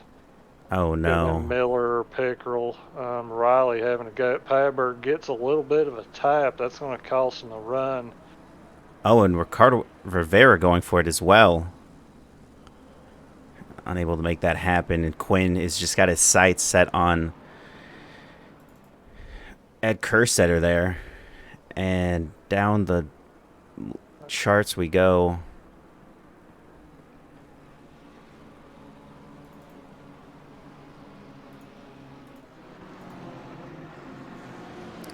Yeah, a lot of these guys up front here are really similar pace, so it's going to be hard to make any moves. And, obviously the best chance they're going to get to make up the positions on the first couple laps, but there's also a good chance of having accidents and contacts there we've already seen.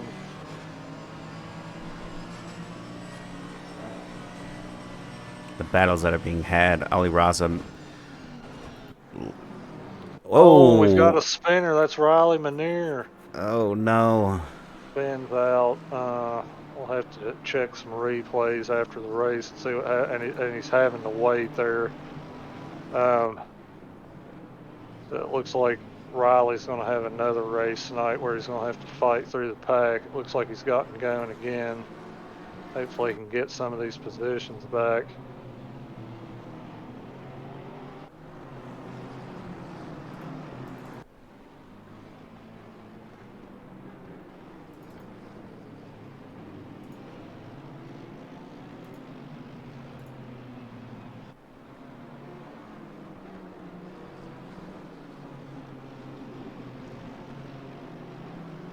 It looks like 2 Adidas parlay McLarens. Unfortunately getting spun there on the first lap, Andrew Pickerel and Riley Minier. Hopefully they can make some Buckley of that back. Off the track. Made contact with car number 19. of Andy Oak. Hopefully that doesn't ruin his race. As Gage Gonzalez already up several positions from the last, now to P26.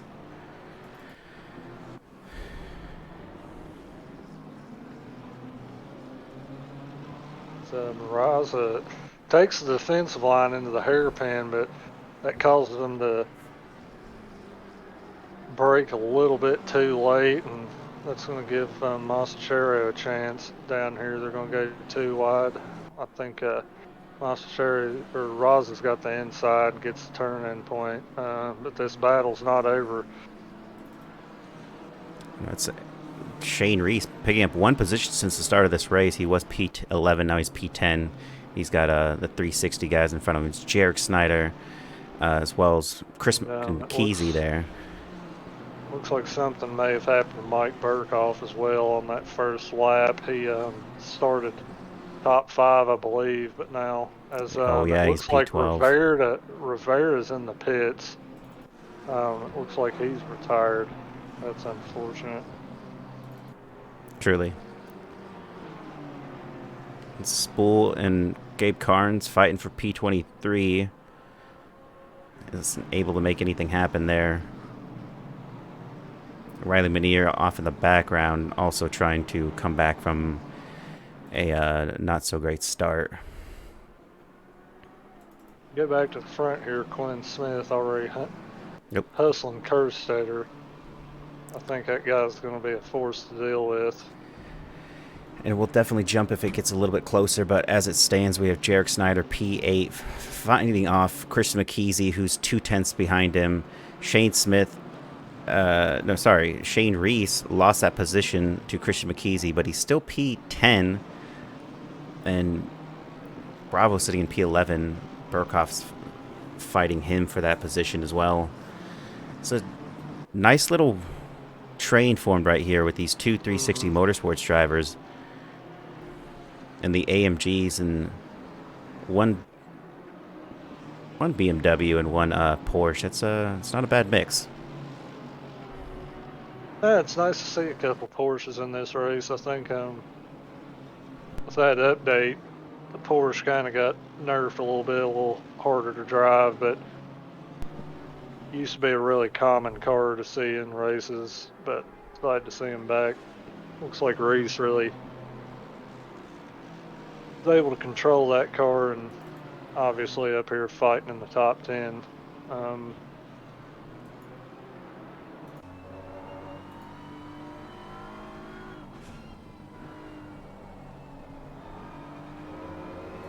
On board with Andreas Monstachero of Steve's Nation, one of the fast boys in the North American Peruvian Sim Racing team, the GT4. Still holding his grounds in P6. Oh.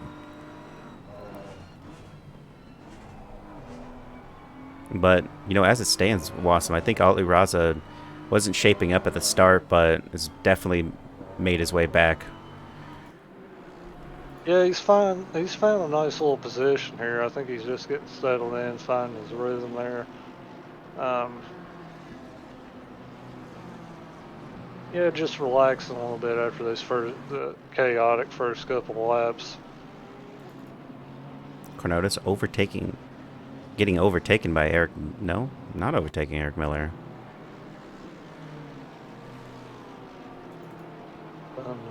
These guys there fighting for the last podium spot in Division 2.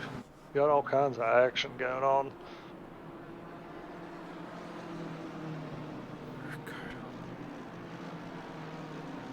What?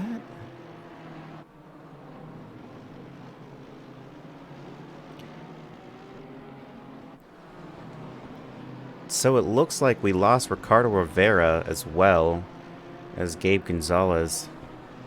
Ricardo Rivera sitting in P30.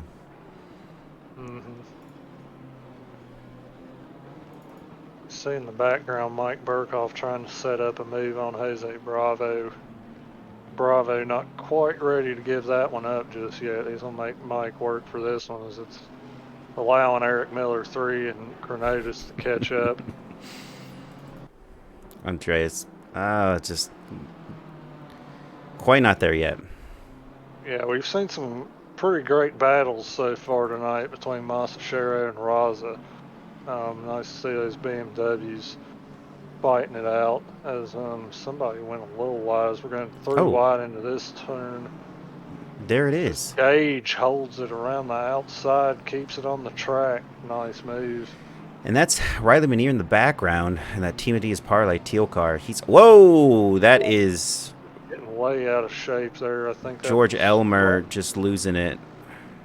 Some oversteer. It's car number 202. Gage Gonzalez didn't leave, but he did go into the pit lane, and he's already Riley's back trying up. to get by. Here he sends one up. I think there might have been a little contact there. Erica Cassian going for Chronotis on this overtake. And he makes it work. Nicely done.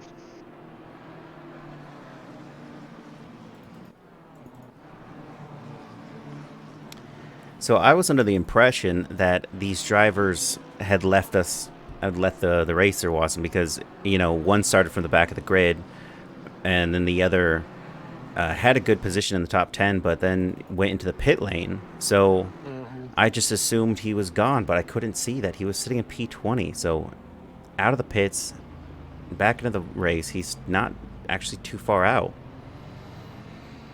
And it could be a great recovery race for him as Chronotis tries to go for that move.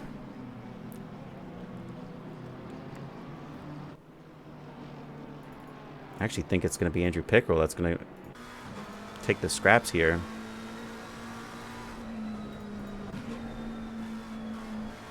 Yeah, I think Pickrell's been pretty patient here. He's seen these guys fighting in front and, you know, just waiting for a gap to open up that he can take advantage of.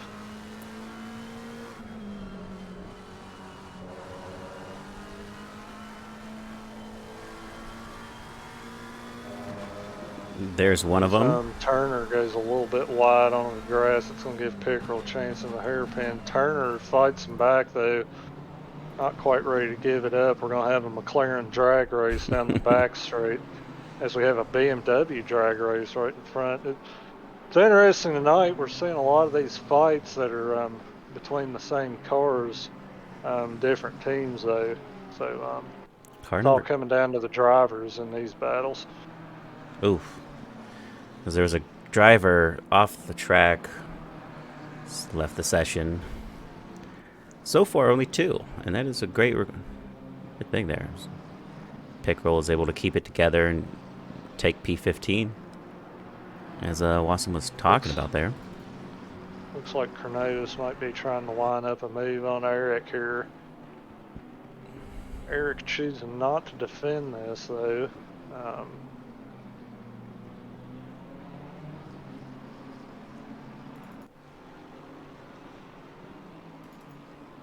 Adberg sitting in a very comfortable P3. Chat sitting in P4, also P1 in his division, but Andreas is looking to catch him. So is Ali Rasa. But it's really about Quinn being half a second off. Back marker here, so Ed's got to be pretty smart and position his car. Pick a good spot to get past this blue flag guy in front, not to compromise the battle for the lead here. Yeah, Matthew Taylor, who started last in Division 3, but worked his way up to P2 last race. Not doing so well on this one, but maybe he's going to be able to make it work. Did he have any contact? Car number 1. Yes, he did. Car number 13 of Gage Gonzalez and him made contact, so that might have pull off the side here and let these guys go. So not wanting to affect the battle for the lead here. Good to see. It's very respectable driving out of Matthew. I think Quinn's just being patient here. You know, we're not even at the halfway point yet. He's just in the zone, in a good rhythm, not in any rush to make a move, but I think we'll see it happen before this race is over as Mike Burkhoff looks like he's finally going to get past Jose Bravo into turn 1. We'll see if Bravo tries to fight him back. And I that's think he's got that one done, and Eric Miller 3 is going to get a sniff on Bravo as well. Having a good race so far. and He's you actually know the lead car for Adidas Parlay right now, sitting in P3 in his division. that just actually goes to show you there's actually a couple Erics on track right now. Car number 66 is yellow flagged, and Yeah, it looks like we have a car off in turn 3 there. that is Spool. And Wassum, as I was saying, if we see Eric Miller 3 push ahead onto Jose Bravo, he might have a little message waiting for him. And our viewers can see that. Very, Eric, please don't. It was never made obvious which Eric that was directed at, so it Absolutely. may just be Eric's in general. And in the battle of the Erics, Eric Miller 3 is in the lead. As Eric Cassian is behind him by 3.5 seconds. Whoa, and Burkhoff goes a little bit wide there. He's going to have to take the inside here. Bravo gets a bad run through the final turn. This is going to give Eric Miller 3 a good chance. Please don't crash him, Eric. He pokes his nose down the inside line. We'll have a battle into the braking zone. Bravo sort of chops him off there. Fair enough, though.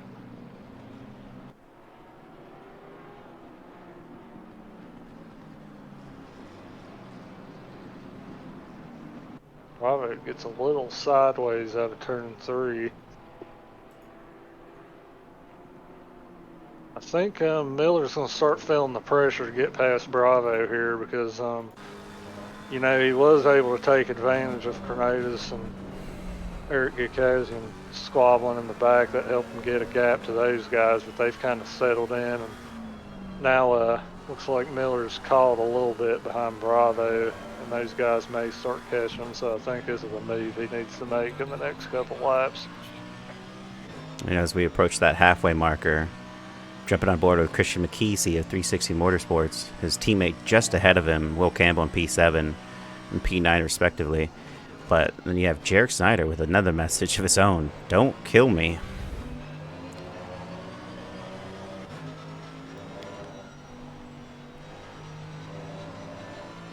I think that's just a suggestion. Now, Wassum, I wanted to talk to you something in mind there, is that in that last corner, going into that final corner, you have a lot of curbing, but then you have a little bit of runoff strip. Now, I've seen this happen before, but if you actually take that runoff strip, which is not a line, it will cause a track cut. It will. I think Ed Kerstetter actually mentioned that in one of these track walks. It can give you a warning for a track cut, even though you're not really cutting the track, you are extending the track.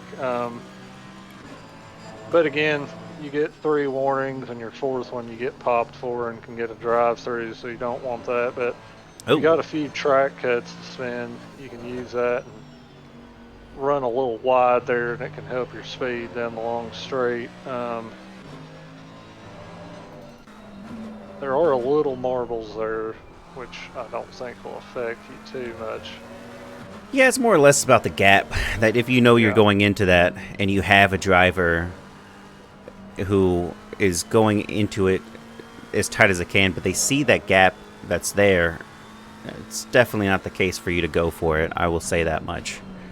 I think if we look up at the front, something may have happened to Quinn Smith. It looks like that gap to Ed Kerstetter is extended a lot, so I wonder if he had a mistake at some point in the last couple laps. Pulling to the onboard. Padberg's only a 1.5 seconds behind him now. Car number 999 may have had an incident, but it wasn't a recorded one on the board. He didn't hit anyone. He didn't run off.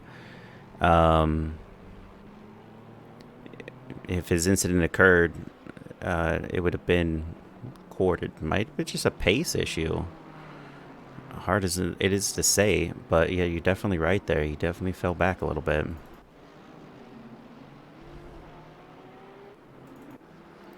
And Riley Manier has his teammate Andrew Pickrell ahead of him. I was wondering if he's going to let him by. See Gage Gonzalez getting in on the act. There's 3 McLarens running bumper to bumper here.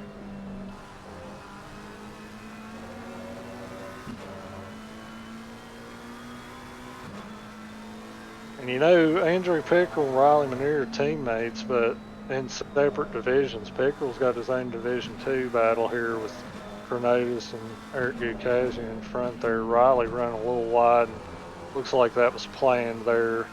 Pickrell letting him go and running out of road a little bit. Absolutely, as Gage is going to try to have a go at Andrew Pickrell for that. Get a sniff. Interesting here, taking a wide line through that turn, trying to set up a move up at the top of the hill on the hairpin. Tries to go around the outside. And again, another McLaren drag race down the hill here. And if you're Gage, you have to be careful here as you're trying to outbrake Pickrell. You don't run into the back of Riley in front, but looks like there's a decent enough gap there. And he's able to make it happen. Inside, gets that done, and I think Pickrell's strategy here, he just needs to follow the 2 Division 1 guys in front and see if that can help him make up a couple spots. Yeah, as Ricardo Rivera overtakes Romulus for P21. Coming back, but Gage Gonzalez was the driver that started the back of the grid, and he's sitting in P17. Ricardo Rivera went into the pits and is sitting in P22. I'm really curious.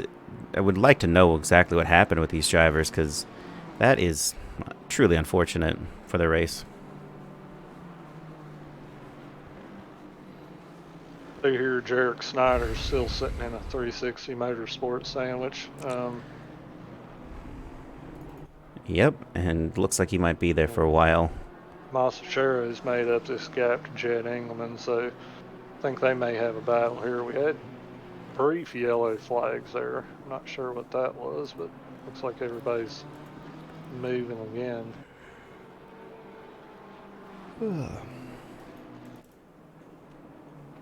Reggie King of Turner Motorsports definitely looks to have some damage. Yeah. Delbecky and Gabe Carnes sort of battling it out. Teammates pushing together, but looks like Delbecky's going to try to make a move on his own teammate. It's a little slidey through there. That's a tricky corner spot to turn in at.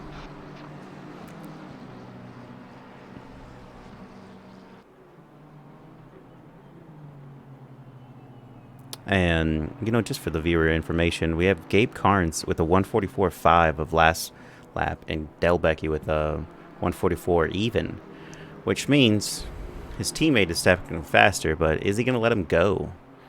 That's the question there. Is another CC racer of Matthew Haight is going to try to have to fend off Ricardo Rivera for P20.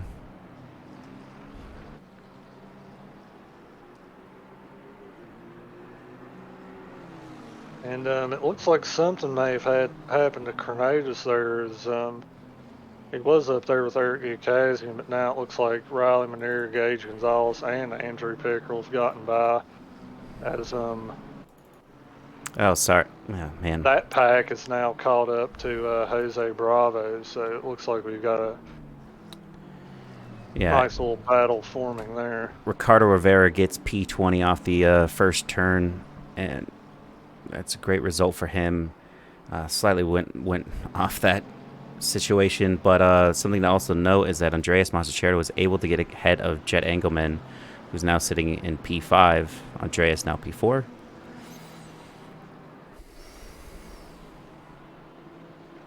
And the real issue here is that Gage Gonzalez is now kind of teed up with Riley Manier, P14, and Riley wants to be able to get past Bravo, wants to get past his own teammate Miller and possibly Burkhoff as well, get as much as he can with 7 minutes to go, but He might actually be stuck right here, battling with Gage Gonzalez. I start in the middle to get taken out. I start dead last. I get taken out. It's safer, and Don't. yeah, yeah, Buckley. It's just sometimes it's just when it rains, it pours.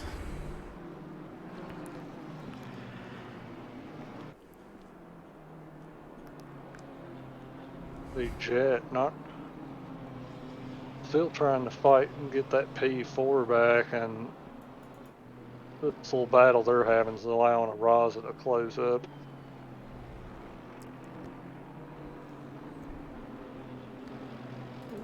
Looks like Jarek Snyder really hustling Will Campbell there. Riley getting past Jose Bravo. Both of them are getting Gage past getting them. by as well. Bravo's has a race for Bravo, sure, but he's P1 right now in the Division 3, so... Yeah, I think Bravo making the smart decision there. He's got a pretty comfortable lead for his division. He doesn't want to squabble with these guys too much.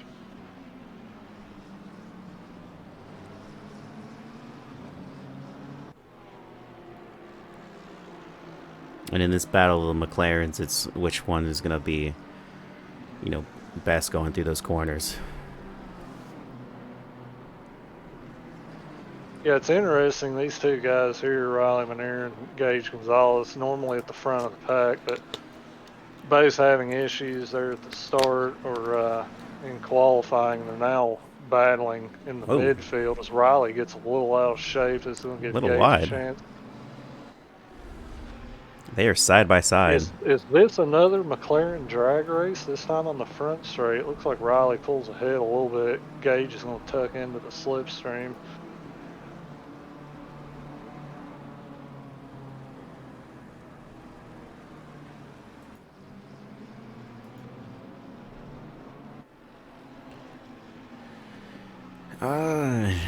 It's that update.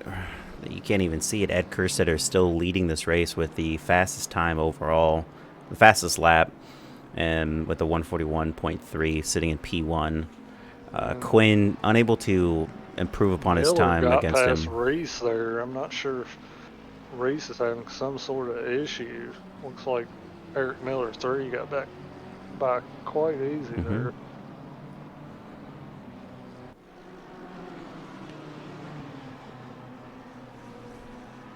Hey, thanks for saying so, Buckley.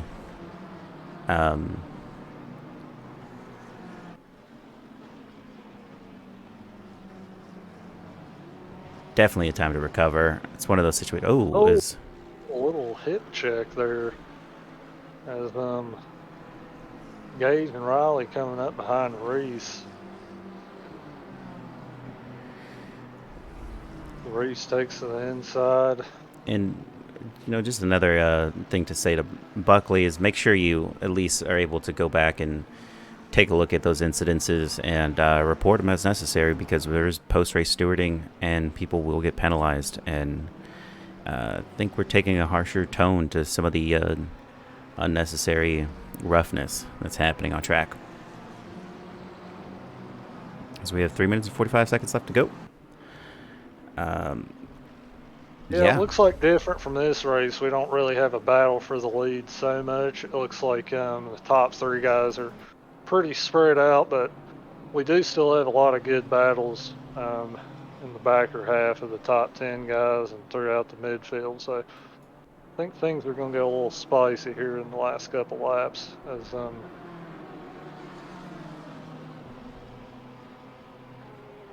see Roz is now caught up to Jeremy Engelman here.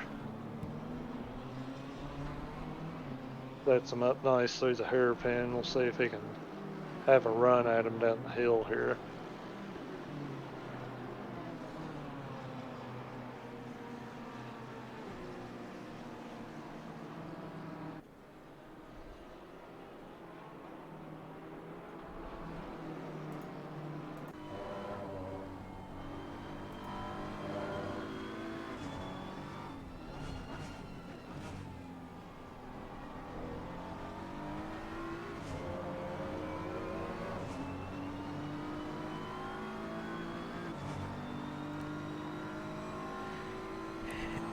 Ollie Raza not looking to make a move just yet, but he's really definitely looking for that angle as he's got 2 minutes left to go.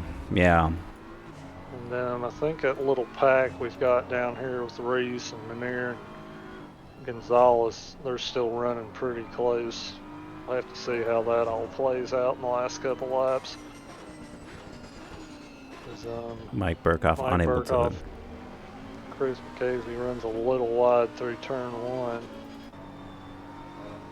And back on Ollie Raza, it's still no better movement coming out of this. And Turtle Track Sim Sport, again, appreciate your commentary. It's first class. We appreciate it. Thank you. We're going to be here for one more round as car number 55 of Eric Ucassian is off and spun as he tries to make it back on the track. And that is going to be all the pace difference for this driver.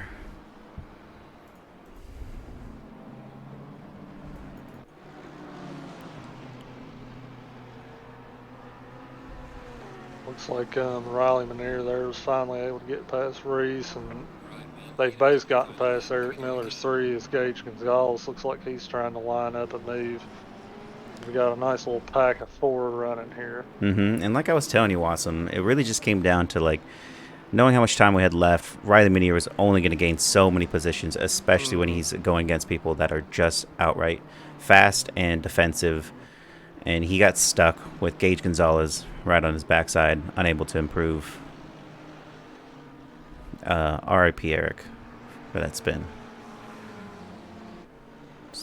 As Gage runs a little wide there through Cheetah, that's going to cost him any chance, I think, of gaining these positions. Now you're saying the wind is northeast right now, so that means that this is actually working in favor of them. Well, not in this particular straight. I think because they're kind of got the wind at their back almost. Yeah. It's more of a crosswind, really.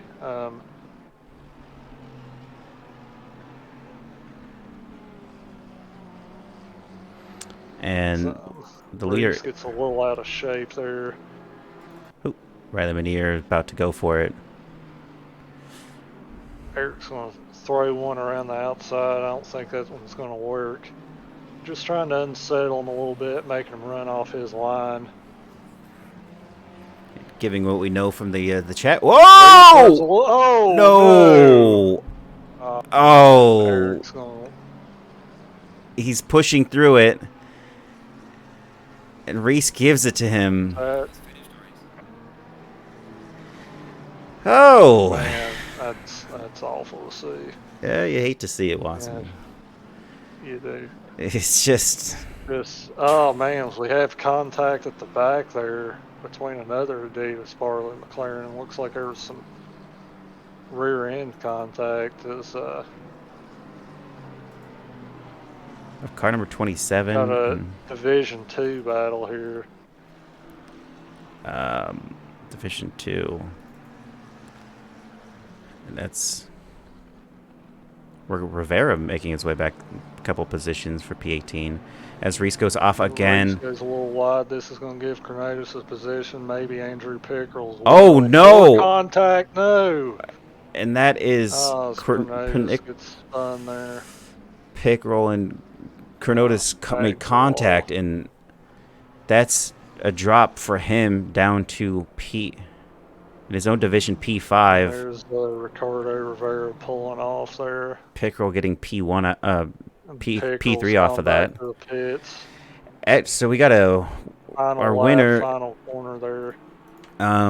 Ed Kersetter P1, Smith P2, Padberg P3, Masachero P4, Engelman P5, Raza P6, Campbell P7, Snyder P8, McKeesey P9, Burkhoff 10, Miller 11, Gonzalez 12. Bravo 13, Reese 14, Pickrell 15, Turner 16, and down the list, you guys can clearly see. Division 2 P1 was Jed Engelman. Division 3 P1 was Jose Bravo. Matthew Haight, Division P2 for Division 3. Romulus P3 for Division 3. Reese was P2 for Division 2, making his way through that, and Pickrell P3 for that. What an unfortunate ending for some, for some of these drivers. Yeah, Is yeah. Um, could go got a little back. scrappy there, final lap.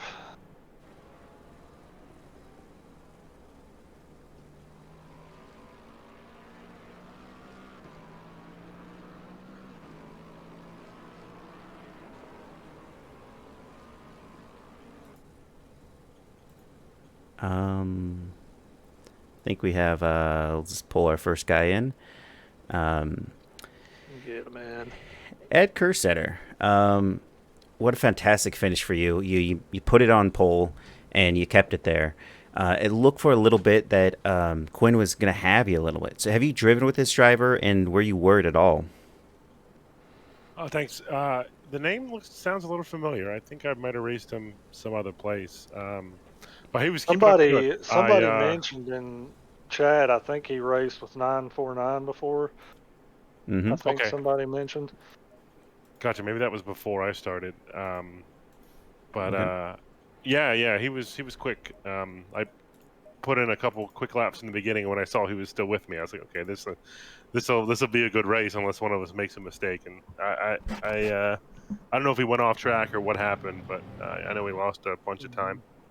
Well, he definitely had a slip up, but we didn't notice what happened. He was about half a tenth off, half a second off of you, and at some point he just lost about 6 seconds.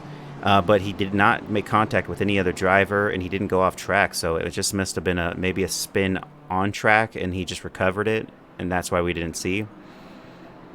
Yeah, I think he probably dropped like 2 tires off, and then it drug him off, and he lost a bunch of time. I think it was I want to say it was probably turn 7. I think is when I didn't realize, when I didn't see him in the rearview mirror anymore. Well, I I mean, think we have a fun statistic here, Ed. Correct me if I'm wrong, but I think you got a grand slam that race. You had pole, led all the laps, fastest lap, and the win. Does that sound correct to you? I think so. Yeah, Grand slam. yeah, that's pretty cool. Nice to see.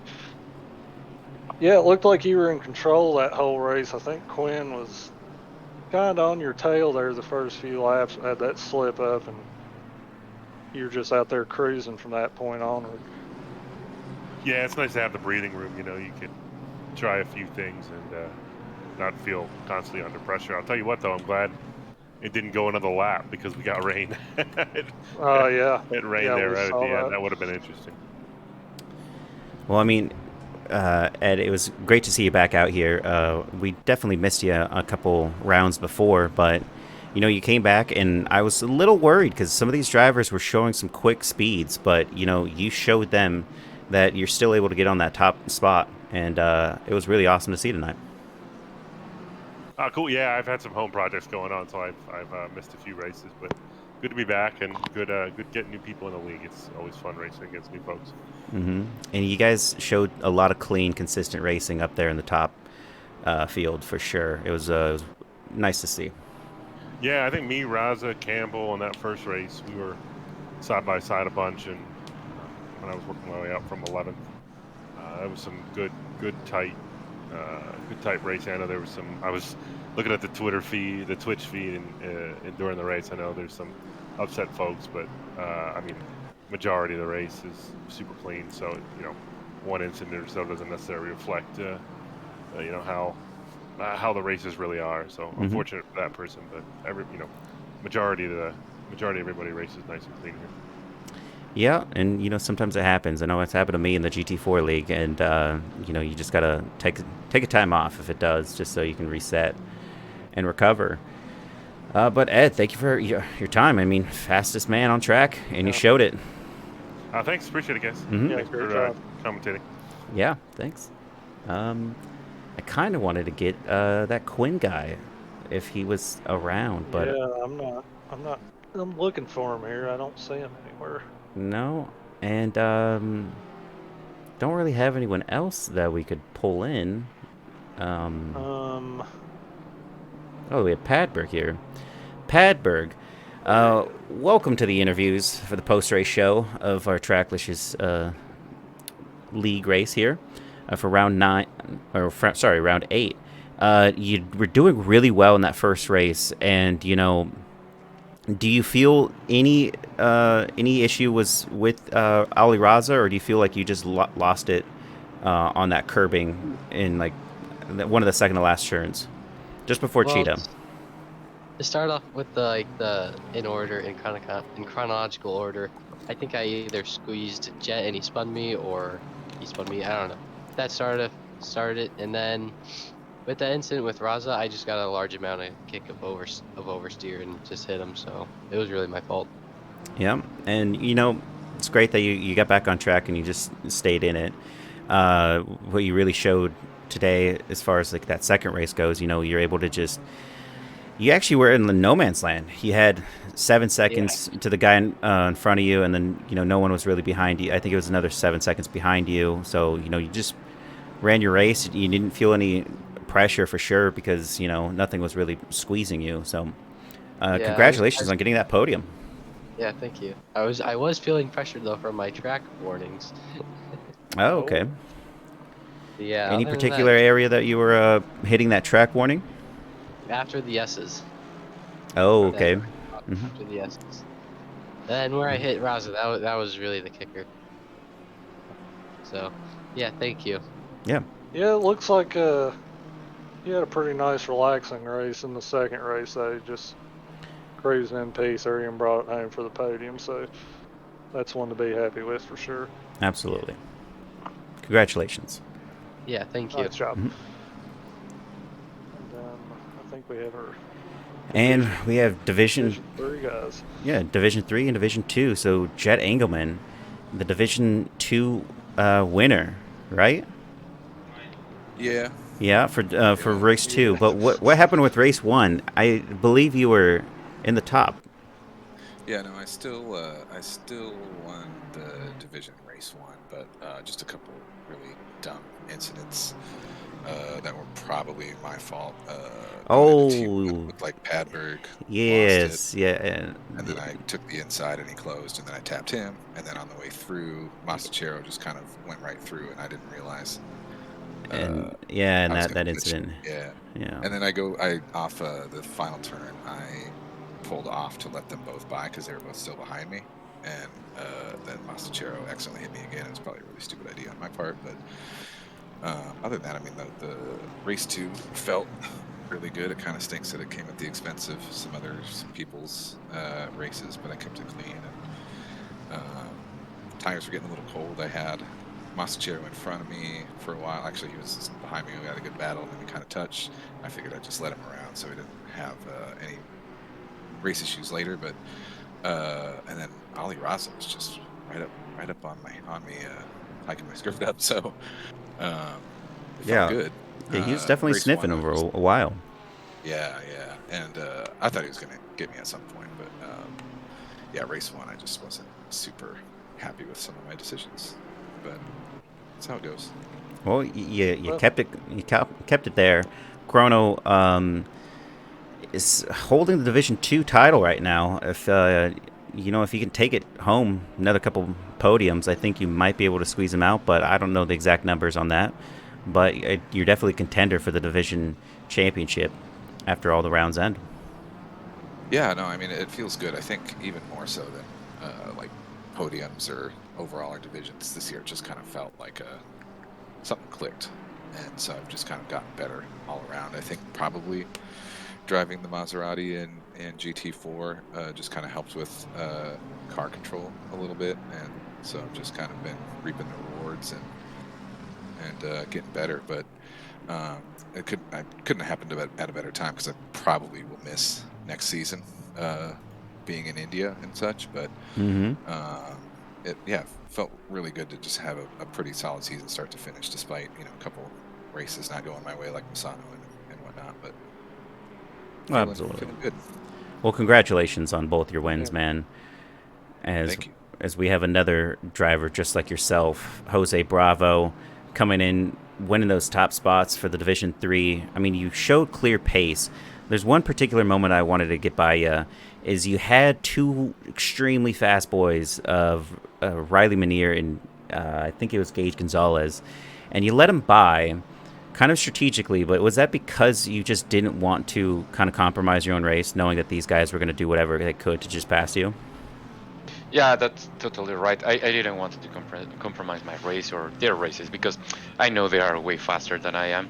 So yeah, usually I just let those guys go by, and it was really sad that after a couple of laps, I think Manier went out. Right, he spun. So it was sad for him. But yeah, again, I was just racing against my own division, so I didn't want to mess around anybody else's race. But Yeah. I'm really happy to be with you guys. Yeah, absolutely. But Yeah, you I still were think- able to get like good position overall. Hmm. And Yeah, I've been trying to go a little faster to improve my pace, and I'm happy with this race. Right, I was racing Berkhoff and also Eric Miller, but these guys are also faster than I am. So overall, I'm very happy with this result. well, Wassum Yeah, had you something. had a great race, and yeah, just like Jason brought up, you had those Division One guys coming up behind you, and I think I mentioned it during the race. I thought that was pretty smart driving from you. Mhm. You had the win in your pocket, and I think it was a smart decision to just not squabble with them too much and let them by and hold on to your position, secure that. So yeah, that's cool to see. Yeah, thank you, Wassum. Yeah, I prefer again not to mess around with everybody's race or somebody else's races, so I just move aside. So thank you for that. Thank you for the comment. Yeah, great race, man. Yeah, extremely great race. It was nice to see you guys up there. It's sorry to see that Elmer, your teammate, had a little incident of his own, and that kind of put him back further back in the pack there. Yeah, it was not the best moment for him, but he was pushing really hard in the end. So yeah, then again, I know he can be really fast, especially last week in Spa. He was way faster than I was, but sometimes these things happen, right? Yeah. Sometimes they do. And thank you, Bravo, for joining us. Thank you, Jeff, for joining us. I mean, it's really nice to see some of the drivers interact with us. Wassum, do you have anything to add for either of them? I mean, I thought you guys showed great pace. I mean, throughout the race, you kept it clean, kept your head down, chose your battles well, and just had solid drives tonight. Yeah, especially with a lot of those drivers coming up on you, Bravo, and you just continue to just show, a good defense, know when to, let someone by if, it was one of those guys. But the ones that you didn't let by, they never got by you. And, that was good to see. Oh, thank you very much for those words, and also thank you very much for having me. I am enjoying being in Tracklicious a lot. Yeah. Yeah. Well, it's happy to great have to see you. you. Over there. Yeah, it's great to see you push the pace. I mean, when I first started, I think I was right alongside you, and I'm still right there. But you're not anymore, and you're way ahead. So congrats. Oh, thank you. Yeah, I think everybody in this league is trying to improve themselves. So thank you for those words, Alvarez. Yeah. And Constable Cody Wassum, I guess that's us taking it out. Saying good night to everybody. Woo! As we see a little overtake occur on lap 14 between Will Campbell and Jarek Snyder. And thanks for everyone that's joined us and was watching. And we enjoy commentating for these things, and we enjoy watching. So, and the commentary in the chat. So if you ever want to talk to us, just go ahead and say something. But we're gonna close it down. And with that in mind, thanks again, Wassum, for joining me, and Of course. my co-host, and we'll get going. And just so everyone's aware, we have a GT4 race this Thursday, as well as the GT3 race coming the next Sunday, and the GT4, and then on April 9th, we're going to be having the endurance race at Kyalami as well. That's going to be a really awesome endurance race. So show up for that as well. Thank you. Bye.